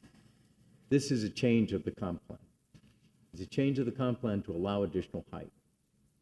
And then you have the incentives, et cetera. If you don't change the comp plan, you can't add that additional height. That limit was put there for a reason. The farther you personally live away from this, where you live, the less you're impacted. And I remember a great story, a dear friend of mine, Stan Price, after they had built this enormous church, he calls the Monsignor and he says, I don't know what the neighbors were complaining about. I can't see the church. Then again, I am driving on Chrome Avenue. So the farther away you are, the less of an impact. And the problem is that impact is permanent. We see the impact from the projects that belong to the city of Miami on the transit corridor of US 1. They are enormous. And I could be, when I run in the morning, I could be on the other side of the city and I could still see them. That's pretty wild for me. And we have a beautiful, incredible tree canopy here. I think that for me, it's more serious because I could do the math also. I know there aren't that many lots left in this area. So they could only build so many projects in this area. So they really can't compromise it that much. But you're establishing a precedent by simply taking very lightly, moving a great component of the comprehensive land use plan ceiling, moving it off the thing and say, just because we want parks, we're going to not only change the zoning, we're going to add that. If the comprehensive land use plan, the limit was higher and you were there, it's a different conversation. For me, I'm trying to protect the comprehensive land use plan because this becomes not spot zoning, it becomes a change to the comprehensive land use plan on a spot basis. And the other thing is, just be forewarned that this same concept can then be used in any commercial parcel in the city. In other words, it doesn't matter where you are, someone can use this as a precedent in another area for an argument to change the comprehensive land use plan height for the purpose of one specific purpose, is to get a postage stamp piece of green space. But Felix, let me ask you a question. the way I see this, this is being proposed for a very specific area. Correct. When you say this can be used for anywhere, couldn't that argument be made no matter what? Any area that wants to come and wants to create something higher than the comp plan, they would come to us. That's true. And the reason is, you have small changes of the master plan or the comprehensive land use plan, and then you have large ones. But remember, within the comprehensive land use plan limits, you also are taking in many components, which includes, the level of service for this, for that, and all these things. This really is, in my opinion, changing it on a willy-nilly basis, specifically to say, oh, we're giving you a park. Listen, not all parks work in the city. We have a lot of pocket parks. Some are successful and some are not successful. I agree we need more green space, but then again, maybe what should have been done is not an incentive for additional height, but it would have been an incentive for something else. And I just caution my fellow board members here that when you get into the ability of changing the comprehensive land use plan simply to accommodate one idea, it normally has repercussions somewhere else. Felix, and I would tend to agree with not everything, but some of the stuff you said. Today, that area allows 120 feet, right? With city commission approval. With commission approval, but everybody, pretty much 120 is the norm. Let's be realistic. They're asking for 17 and a half feet, which is basically one more floor. As long as staff corrects the 150 feet that's here. Yeah. Okay. So essentially, what they're doing, the way I look at this equation is they're taking that, I'm looking at 137, okay? 15% of that lot area. And essentially, that over the 120 feet, they're transferring that FAR to the roof in order to create that open space. To me, it becomes a mathematical equation. I get 15% on my lot. I'm going to use 40,000 square feet because just as a round number. So 15% will be 6,000 square feet that I could do over 120 feet. You got to use the other 10. You got more than just 15. No, because the 10 you need to do no matter what. It's 15% additional. So that 6,000 that I could do essentially for 120, which is 10 floors, right? They're going to put it on top of the roof, but they're not really maximizing, because if you take the 15%, you equate to that of the, and I'm using hypothetical 40,000 square feet, you're building less at that height than you would do if you did it without increasing the height. What do you think of this idea? What, in my opinion, what they should have done is leave the height where it is, which they can receive TDRs, and then just close a good portion of a couple of the streets, allowing for cul-de-sacs in there after a proper traffic study. And now you have a park that is as wide as the right-of-way, and it doesn't affect the height. Well, let me tell you, I was against the street closures when, along 57th Avenue, and I never believed that in any cities, streets should be closed, little less in this area. This area, I will go to the end of the earth to make sure there's no street closures in this area. You can. This is one that you need to maintain, all the streets. Before we sold the lot in Greco, maybe that would have been an opportunity, but that's gone. I can't go back to those days. I got to look at the present, and the present tells me that the only way to achieve something is to achieve some green space is via this tool. And right now, the only lot left except for the Gables Engineering, which is a big parcel, I don't think there's anything else that you're gonna even potentially do anything in. And the Gables Engineering parcel, which is a great story, but unfortunately, when the gentleman died, left the company to the employees. Clark died, left the company to the employees. There are no way they're gonna get out of the hole. You know, it's very difficult. And if that time comes, that's a piece of property that hopefully, yes, they dedicate green space for the area. But otherwise, we're not gonna get anything. And I think that if you look at the equation that I'm saying, taking that piece for the FAR, the actual FAR that they will be doing is half of what they could potentially get. So to me, they're asking for 17 and a half feet, which is one more story. Because you're not gonna get two, in 17 and a half, again, goes back to the original comment before, you're not gonna get 2 stories. So you're gonna get one more story for a trade-off of, which I don't know the size of a lot that we're talking about, but I could imagine it's close to an acre, that parcel. So, you know, I could see the benefit behind this.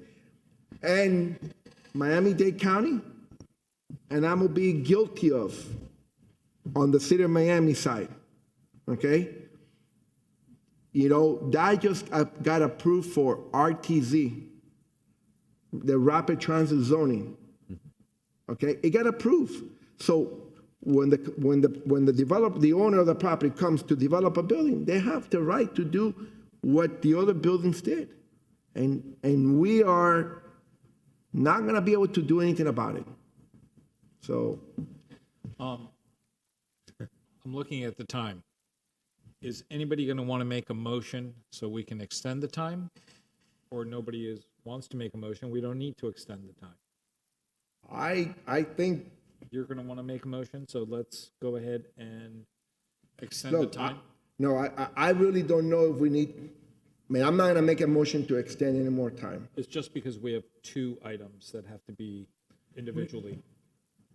Voted on. So, Exactly. so the first motion would be the motion for the comp plan. Can item. we extend it 10 minutes only for the motions?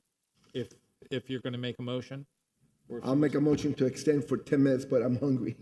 10 minutes. Is there a second? Don't put that on the record. Second. Julio went ahead and second. All in favor, say aye. Aye.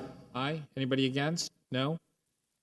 Robert, you want to make a motion? Look, I'll make a motion to approve G9, is it? G9. G9 is- And also. But we gotta take we're one on at a G9, time. One at a time. One right? One at a time. Okay. I'll make a motion to approve That's G9. in accordance with the department recommendation. Yes. We have a motion. We have a second. Any discussion? Julio made the second. Any discussion? Just one comment. I'm going to vote no, and here's the reason why. Because I believe that MX 2.5 discussion, once it gets up to the commission level, and if that passes, that can apply to this area. So at this point in time, I don't want to change a comp plan, and Understood. that's my comment. Okay. Okay. Yeah, that's a good point. Hold on, because I wanna, if they would apply to if they would apply to 2.5, can they do that? They could request it, sure, That's, but you don't part get a of the park from problem. it. Say that again? You're not going to get a park from it. This would guarantee you to have a park if they went to that But we magical could- number. But we could require it, No, right? As part of no. the, we couldn't? Well, the commission could. Yes. Right? And we know how the commission feels about parks. I don't want to speculate on the commission. You know, one burned hand is better than 2 flying. We have a motion. We have a second. Any other comments? No? I think Sue's comment was on point. Understood. It's on the record. Call the roll, please. Sue Kavaliski, No. Felix Pardo, No? Robert Behar, Yes. Julio Gabriel, Yes. A.B. Eisenstadt. Yes. Okay, so it goes without a recommendation. Well, take that back. It's not a Because it's a comp plan. comp plan, it's deemed denial because there weren't 4 votes. So that's a new change in the code. Because this board has to make a recommendation, so therefore, on a 3-2, it's deemed to be a denial.